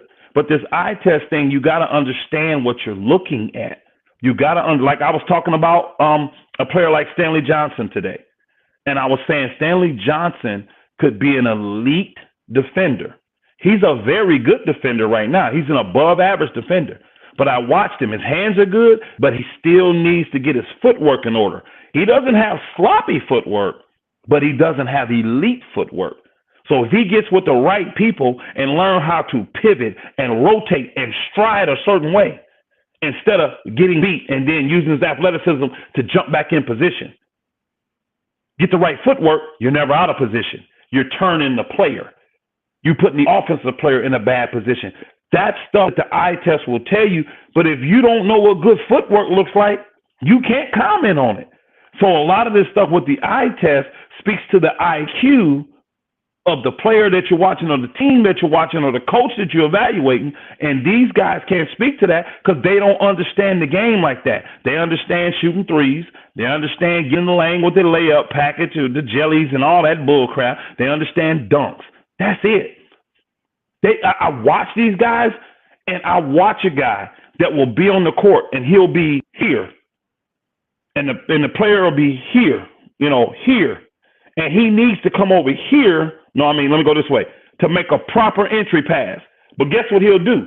He'll go here and be parallel with the guy instead of getting an angle to feed it properly. Little dumb stuff like that we learned in Pee Wee basketball. They don't teach it today. And watch these dudes.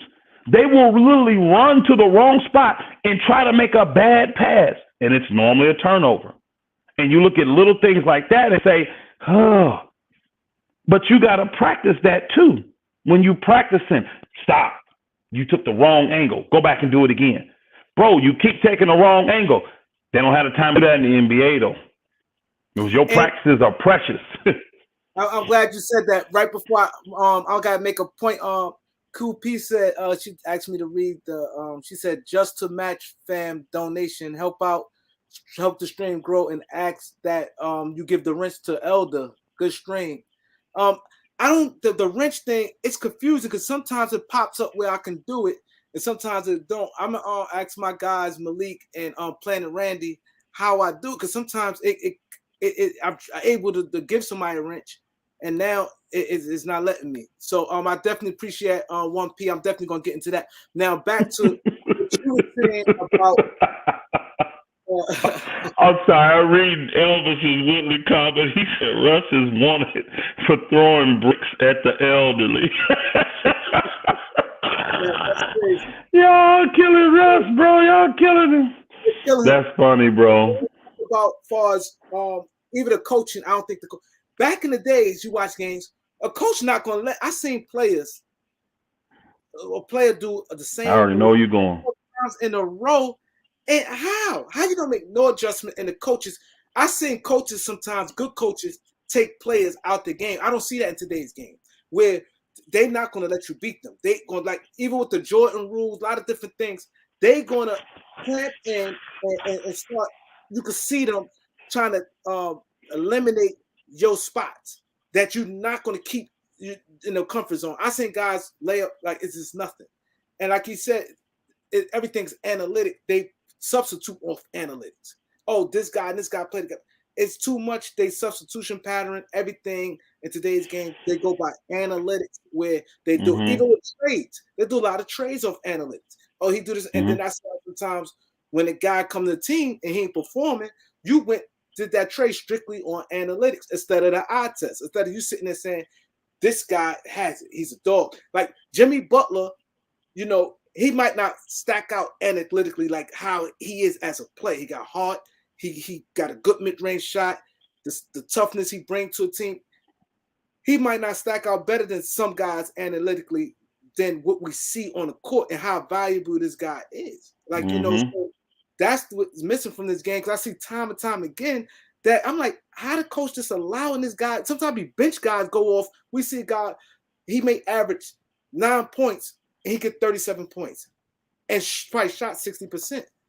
And you ain't put no stop to that. And that's how teams be winning sometimes. You let this guy off the bench who wasn't expected to go off like that on a high percentage where you didn't start, running some type of plays to get him off his rhythm. And we saw that a lot with guys like Chuck Daly and Pat Riley, Gene Shue, a lot of these coaches, man, they wasn't letting you just get off like that. So a lot of times people say, oh, the scoring, these guys really took away a lot of things from me. Because I remember, like with me, I wasn't strong left hand. And a coach literally, and that's when I start working. And I'm hearing him say, and the guys he was coaching just had me pent. I was super athletic and was getting off. That was coaching it. Even I watch the games now. I was at my son's in the game today. I'm like, I just don't see it. And so we get sometimes penalized. They think that we stuck in the past, but I'm just seeing stuff that I think could get fixed. That it's just allowing. It's like it'd be so easy. Like you got Reggie Jackson skipped up. He got the play he wanted, and Russ, all he had to do is slide a little over, and we're never supposed to lose a game like that with two guys on him, and he split a thing. That should have never happened. Basketball is a game of angles and inches. And that angle and those inches that he took in that game against the Clippers cost him. He took the wrong angle, and he had enough inches to split that on a spin move, and he had a wide open layup. That cost you the game because you didn't understand angles and you didn't understand inches. And you can't talk this to this generation because they'll go back and say, well, the analytics, you could have missed this. You should have made this three in the third quarter. And they don't get it. When the game's on the line, the game's on the line. Forget everything that happened before then. We're right here with a chance to win. What are you going to do? Who has the intelligence to get this stop? And normally, a lot of times, the smarter player wins normally. Not the most athletic, not the most skilled. The smarter player normally wins that. And I think that's sad. Yeah. From the Spurs, Bruce Bowens, them guys understood like crazy. They understood it, and I that's agree. The thing. You gotta the coaching. I'm thank you, Mitch. Appreciate it. Thanks to everybody who sent the chat. I appreciate it. But you gotta and the coaching. I think you watch game how I watch it. I'll be looking. I don't just look at this a bunch of entertainment. That's why when I watch games, I like to be by myself, and that's why sometimes with the chat. I be off. I watch everything, both teams. And I look up like, how? Like, how you in the NBA getting millions of dollars? Something simple. And Russ gave like a soft cut. This come right there. Be into the spot. You athletic enough, and you seen it coming. He just skipped it back, and then he called it out. So you knew the pick was coming. So the guy came, set the pick, and he just that game just frustrated because I think it was just mental breakdown that shouldn't have never happened. That's why I've been so frustrated with Westbrook all year, because I told folk I'm a Laker fan. So when I did watch sports all the time, I concentrated on the Lakers. I didn't care about other teams. Only cared about you when you came in to play my team. But with Russ being on the Lakers, I said, let me get this man. I said 30. I knew it wouldn't take me that many, but I said, let me get 30 games to really evaluate what this man is doing. After about 19, 20 games, I realized I've never seen nothing like Russ in the NBA. I've never seen a more bullheaded, low IQ player than Russell Westbrook in the NBA. And to be so ultra talented, athletically and all that, but just nothing up here basketball-wise. He has no clue what point guards are supposed to do. The flow of the game, the speed of the game, when to push, when to pull back, when to get this guy the ball, how to get the ball to him properly. Certain guys love great passes because they know it hits them every time in their sweet spot. Russell may get 11 assists, but you can't give it to him because guys are catching balls crazy and not getting them in their sweet spots. He could average 11 assists and really be getting 18 if he understood the point guard. You see what I'm saying? He could be one of the most dominant guys. If he had Chris Paul's IQ, oh my God, Russell Westbrook would be probably one of the best players ever to play the game. Yeah. If he had Chris Paul's IQ of the game. You couldn't stop him. It would be unfair. And he would be in that gym, and his jump shot would be wet because he got the right mechanics. He got the confidence. All he's got to do is tweak his form. And he's so arrogant, that shot has looked the same for 14 years. It's never changed. More than that, because it looked just like that at UCLA. Even Lonzo Ball changed his shot. And I never Bro, thought. all great players. Magic came in, he didn't have the greatest jump shot. Yeah. Jason Kidd came in. I'm naming point guards, y'all, that changed their shot. Jason Kidd became one of the greatest three-point shooters of all time. And the book hit the backside of a barn when he came to the NBA. He was just quick and was a great passer and an incredible defender. Russ has the athleticism to be a great defender. He has the energy to be a great defender, but he don't want to. And that's the thing that I'm saying. This guy, man, is such an enigma. He's such a, oh my God, he's so frustrating to watch. And then everybody gets caught up in the stats. And he's fooled this generation. He is the worst superstar. And he's a superstar. I don't care what people say. He is a superstar. He's the worst superstar I've ever seen in my life. And I've been watching basketball since 1979. He's the worst superstar ever. And when you look at his numbers, you're going to be like, man, this dude should be one of the best point guards of all time. But the eye test watching him, this is why he can't win. This is why I said I got LeBron James 6 in my GOAT conversation. But I said if he wins with Russ, he going to number 1. He's skipping everybody going to 1. Because I've been saying for over 20 years, you can't win an NBA championship with a guy like Russ. A score-first, selfish point guard, you can't win. And I tell people, show me somebody that's done it. No team has ever done it. And I don't think it's ever going to be done in the NBA. So Russ it's hard watching that dude, bro. It's really hard when you are a basketball aficionado and a lover of the game and you love the purity of basketball, because it is a science at times. It is. You know what I mean? It is a chess match at times. It is rough and rugged. You got to be able to change and flow and have an understanding. This is what's going down. If I don't want it to go that way, I got to start doing something different so it don't keep going this direction, because this direction don't help our team. We're not this type of team. Russ don't understand none of that. He just gets it and goes. Chris Paul good with angles. Bro, all of that. Big guy, he could get around him. Chris Paul, like, I ain't gonna lie, I was down on Chris Paul because he kept getting hurt, and I thought that by now I was wrong with Chris Paul. I didn't think he'd be good at this time here. When they signed him to that contract, when Houston signed him to that 205, I said, man, that's crazy. But Chris Paul's proven to me that he's dominant. Chris Paul's dominant because without him, they nothing. He good enough that they could still win some games if Devin Booker could go out. Chris Paul, I ain't gonna lie, I give my hats off to him. He is dominant. He's so smart.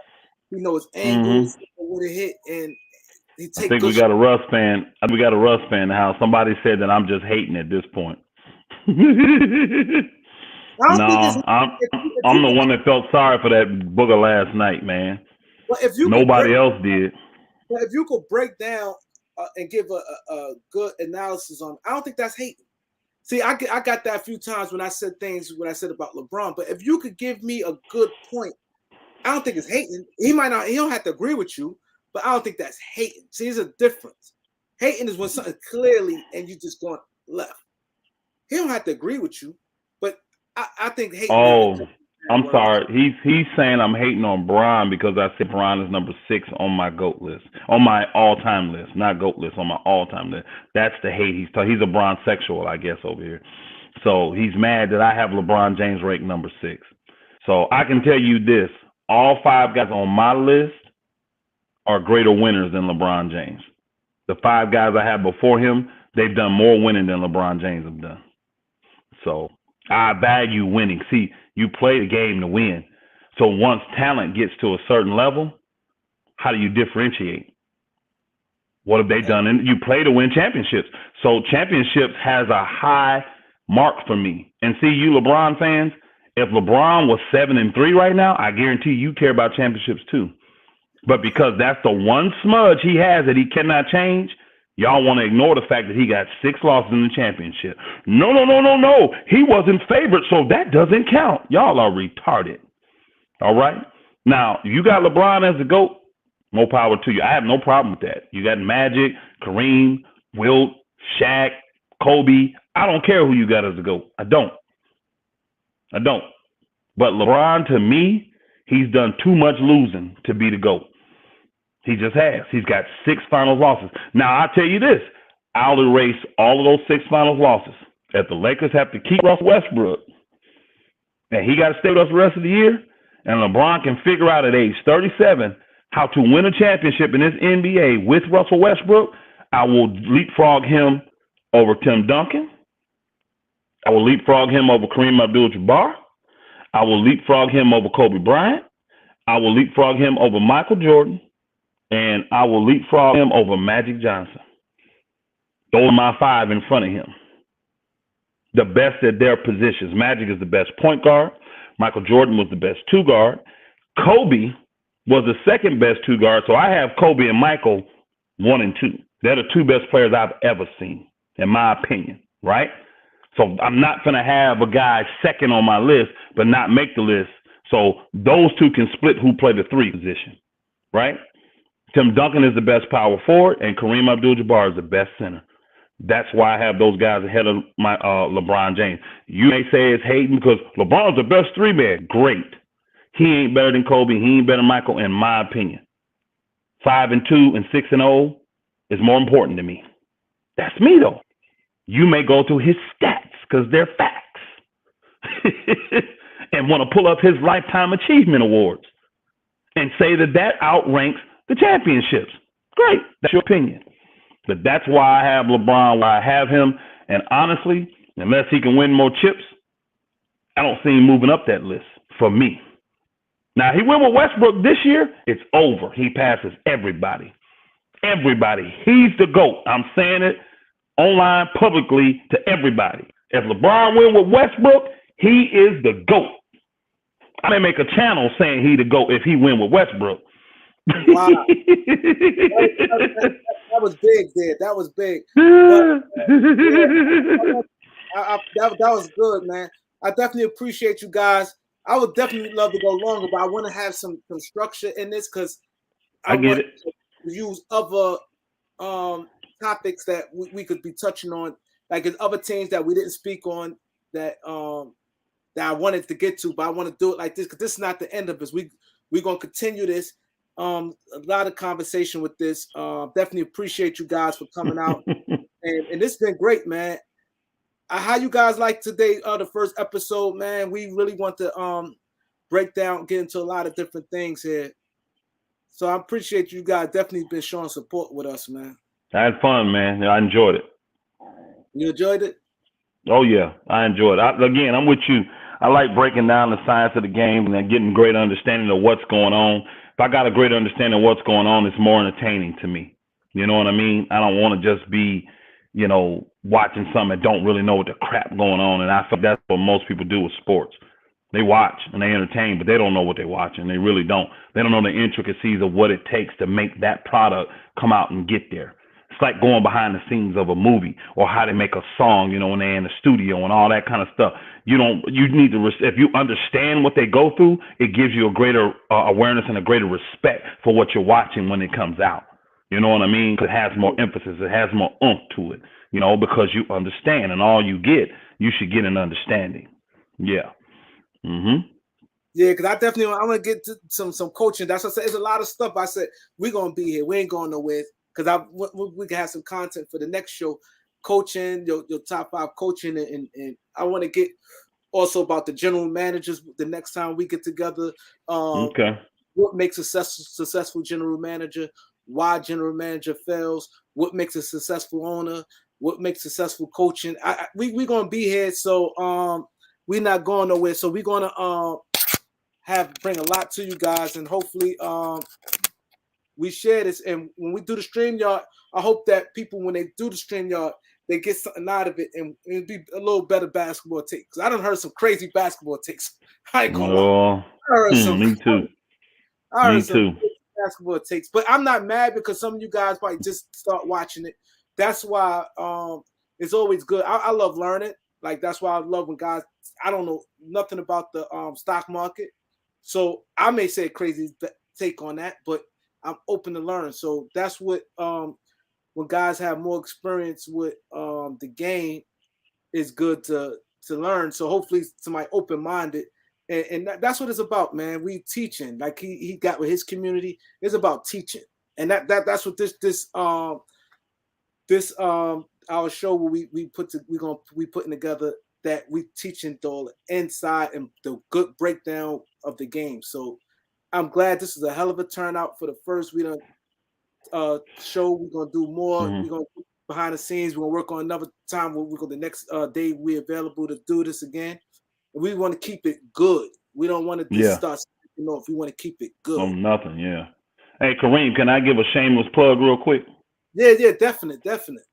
What I want y'all to do, y'all see my name, Straightway Georgia Elder Rufus. That is my channel name. Go over there. I put a video up today. If y'all are interested in what I do, the video I put up today will really kind of break down a lot of what we get done here and what we do for people. All right. I put a video up. We got a brand new community that we're getting started. Like you see my name, Straightway Georgia. That's the name of my community that I live on with saints. And we got all things common. So if you're interested in that kind of stuff, go check it out, because I put a video on there showing you what we're doing with a new community. We bought 20 acres of land. We're in Alabama in an undisclosed location so that people can see the kind of stuff we do on a daily basis. Yeah, go subscribe to that.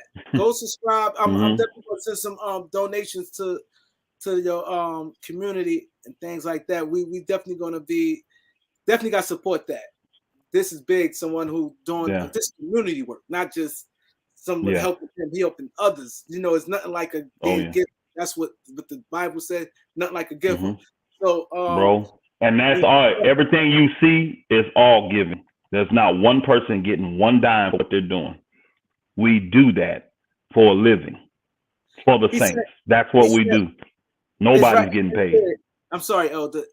I'm sorry. I didn't mean to cut you off. It's right there. No problem. Straightway Georgia. No, he said what channel? Straightway. That's right Georgia. There. Straightway Georgia Elder Rufus. That's the name of my channel. Okay, he just subbed to you. Everybody go sub. I've already subbed. I watch everything. You know, I always hit the like button. The way to support guys sometimes, it's not all about money sometimes. Nope. Hit the like button. Share it. Like, you know what I mean? That goes a long way. You know what I mean? It's not about money all the time. That means a lot, and it brings awareness. So we got 163 people here right now. If y'all haven't subscribed, go to his channel, subscribe to it, and it's a beautiful thing, man.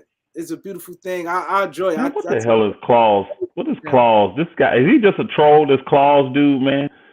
He's Claus. What are you talking about? Elder isn't circumcision. What are you talking about, bro?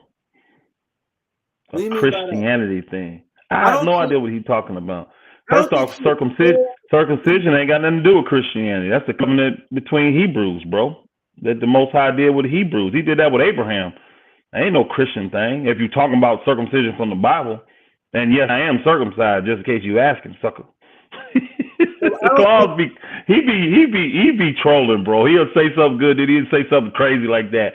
So he all the way around. Maybe he on the other side of his belief. Because Claus, he comes in, I never really see him just come to saying some nonsense. I don't know. I be seeing him say some crazy stuff. I be seeing him say some crazy stuff. Oh, he comes to my First off, I know you told me that's a New York thing. I still don't like that slime crap, bro. I don't want to be called slime. You over there talking about my slimes. Y'all do that in New York, bro. I'm in Georgia in the country. I ain't no slime, bro. Slime is a negative thing. I never even liked slime on Nickelodeon back in the day, dang it. Nah, we're not gonna block Claus. Nah, I ain't gonna block him. Nah, don't block him. No, don't block him. No. Yeah, don't block. I can tell he trolling and cool. I can tell he a cool dude. Yeah, I'm not saying block him. I'm not saying block him. No, don't do that. You block people that are disrespectful and rude and all that. You know, don't block. You know, he just trolling, which that's cool. That's cool. He's making jokes, is what I'm saying. He do that stuff all the time, but Man, you got a lot of people which is good. A lot of people said they just sub, which is good. Cool. So, hey, you gonna make that? Hey, you gonna make that goal too, bro? Watch. Oh you said by Thursday you want to be at 3. You want to be at 3? 3,000. You want to be at 3? Hey, you'll make it. You gonna make it. Watch. You gonna make it. Thursday, man, 3,000. Watch. You'll make it. I forgot. Oh, Valdosta. That's what's up. I got family in Valdosta too, man. That's what's up. Cato, Hitson. Yeah. Hallelujah. Valdosta. Trading a reserve for the right prize. I hope so. I can't wait till the Lakers stuff come up with trades. I can't wait. Now, I need to see those come off the ticker wire. I need to see that. I want to see that in print. Darn it. Lakers do this. Lakers do that. Quit all this talking. Let's get it done. Close the deal. They may need to get me in there. Close these deals. Dang it. Oh, I'm closer. I'm ABC, baby. Always be closing. I'm a closer. I can close the deal. I guarantee it. I think what the Lakers really needed, I really honestly believe if the Lakers media and the fans wasn't so like hard on the play, I think we'd be in a much better situation. I think that definitely plays a factor in it because other teams, like if you don't care about this person, that's for anybody. Like your woman or something. If you treating her in public like this, it's like how can somebody else respect it? So there it is. I think that plays a part in why we be in the situation we be in when we dog the players. Value your product, or if you can't, just don't say nothing. You don't even have to speak on it. But when you got all these outlets that are representing you, that you giving inside access to, and all this, and you think they're trying to be unbiased in their opinions, but they're degrading your product. No, bro, I can't have you as an outlet for me. Because this is a business. These are assets. This is a product I'm selling. I'm selling entertainment out here. And you devaluing it, bro. I'm not finna keep giving you that access. I'm not finna do it. I don't have a problem. If you're working for me, you better be a homer for me. You better believe in what I'm doing. I have a deck business. That's one of the businesses I have, right? You think I'm gonna have you work a deck business? We build decks. Screened-in porches, decks, all that kind of stuff, right? You think I'm gonna have you out there talking for my company and you're saying negative things about my wood quality, the way I take care of my workers, all this kind of stuff? I don't care if it's even true. Not that none of that would be true on my side, but say it is true. You better not be there telling folks. You work for me. You promoting me, and you putting a bad image out there and you degrading my product. Oh, you gotta go. So I don't know why it's accepted in sports. But what's crazy? This is why I said it's about education. Years ago, Dolan, the father, not James, the father. I get you. The radio show, the local one guy was on the radio. He used to always bash the Knicks, bashed them, and Dolan fired them. And I was mad because I'm like, how you gonna fire somebody because of that? And that I was going in. I was like, yo. How you do that? But I didn't realize, like you said, you working for us, and he was tied in with the Knicks. He worked with the Knicks, but he's bashing them, and they was like, no, that's right. You've got to be home or don't say nothing. I understood that back then. I'm like, why he can't give his opinion, and I was like really on that type. Like, what's wrong with these guys? You should be able to freedom of speech, but like you said. You don't have to glorify me, but sometimes I don't say nothing to say. But I was bashing it, and it was affecting the player. It was like years ago with the Knicks. I never understood that, but now I'm older and I'm understanding more. I did my businesses and things like that. It plays a part, like you said. Your wood business. Somebody say it's wood. I'm not going. People read reviews. All it is reviews. That's like you about to buy something. The first thing you want to go read some reviews. You know what I mean? So. I understood now, like I said, I didn't understand when I was younger. And I was like, I hated him because of that. I'm like, yo, how can you fire somebody behind, but you getting a paycheck from this man? Yeah. And you can give constructive criticism without bashing the product. Exactly. You can do it. You can give constructive criticism, be encouraging, and still build up the product at the same time. But if you coming off like the product's no good, you wouldn't buy the product, you don't believe in the product, the people listening to you, why the heck should they? And I agree with you, Kareem. They bash these young brothers like that because it's amazing. I have to say it, Kareem. You don't see that with the pale skin. They don't bash them, bro. They don't. Even when they bad. You don't see them killing Duncan Robinson, Bertans, Joe Harris. You don't see them killing all them guys right now. I'm in New York.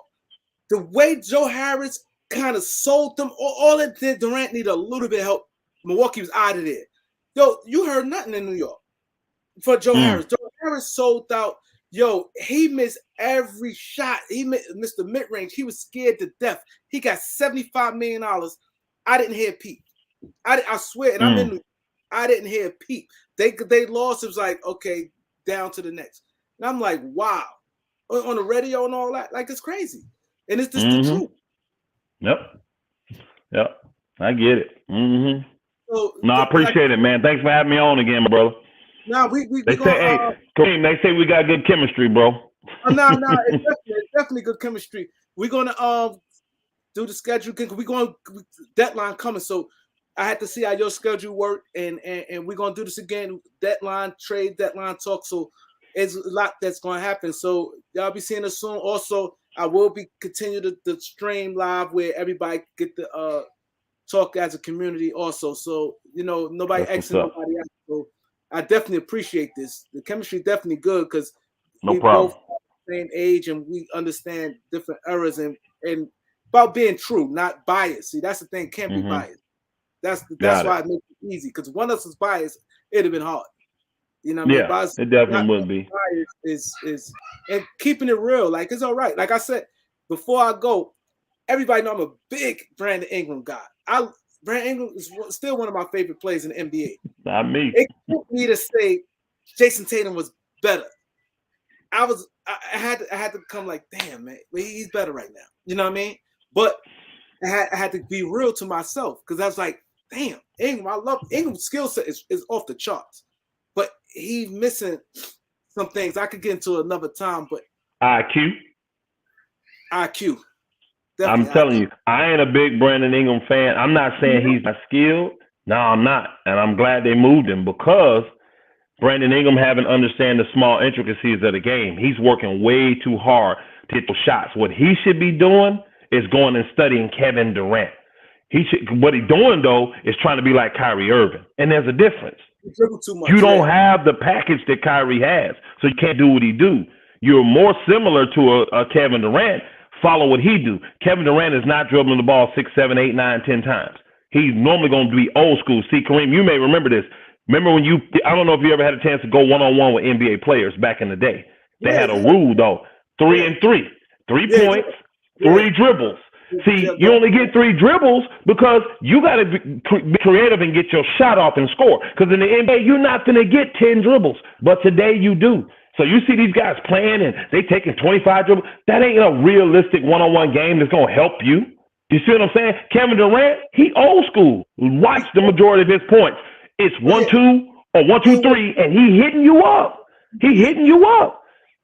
And it's crazy. Kareem, I'll be destroying these young guys today. When I play a one-on-one, I do old school. I'll be like 3 points, 3 dribbles. That's it. Let's get it. They be like 3 points, man. We ain't gonna get sweat. Oh, you'll be sweating. I promise you. And it's hard to score when you ain't used to creating.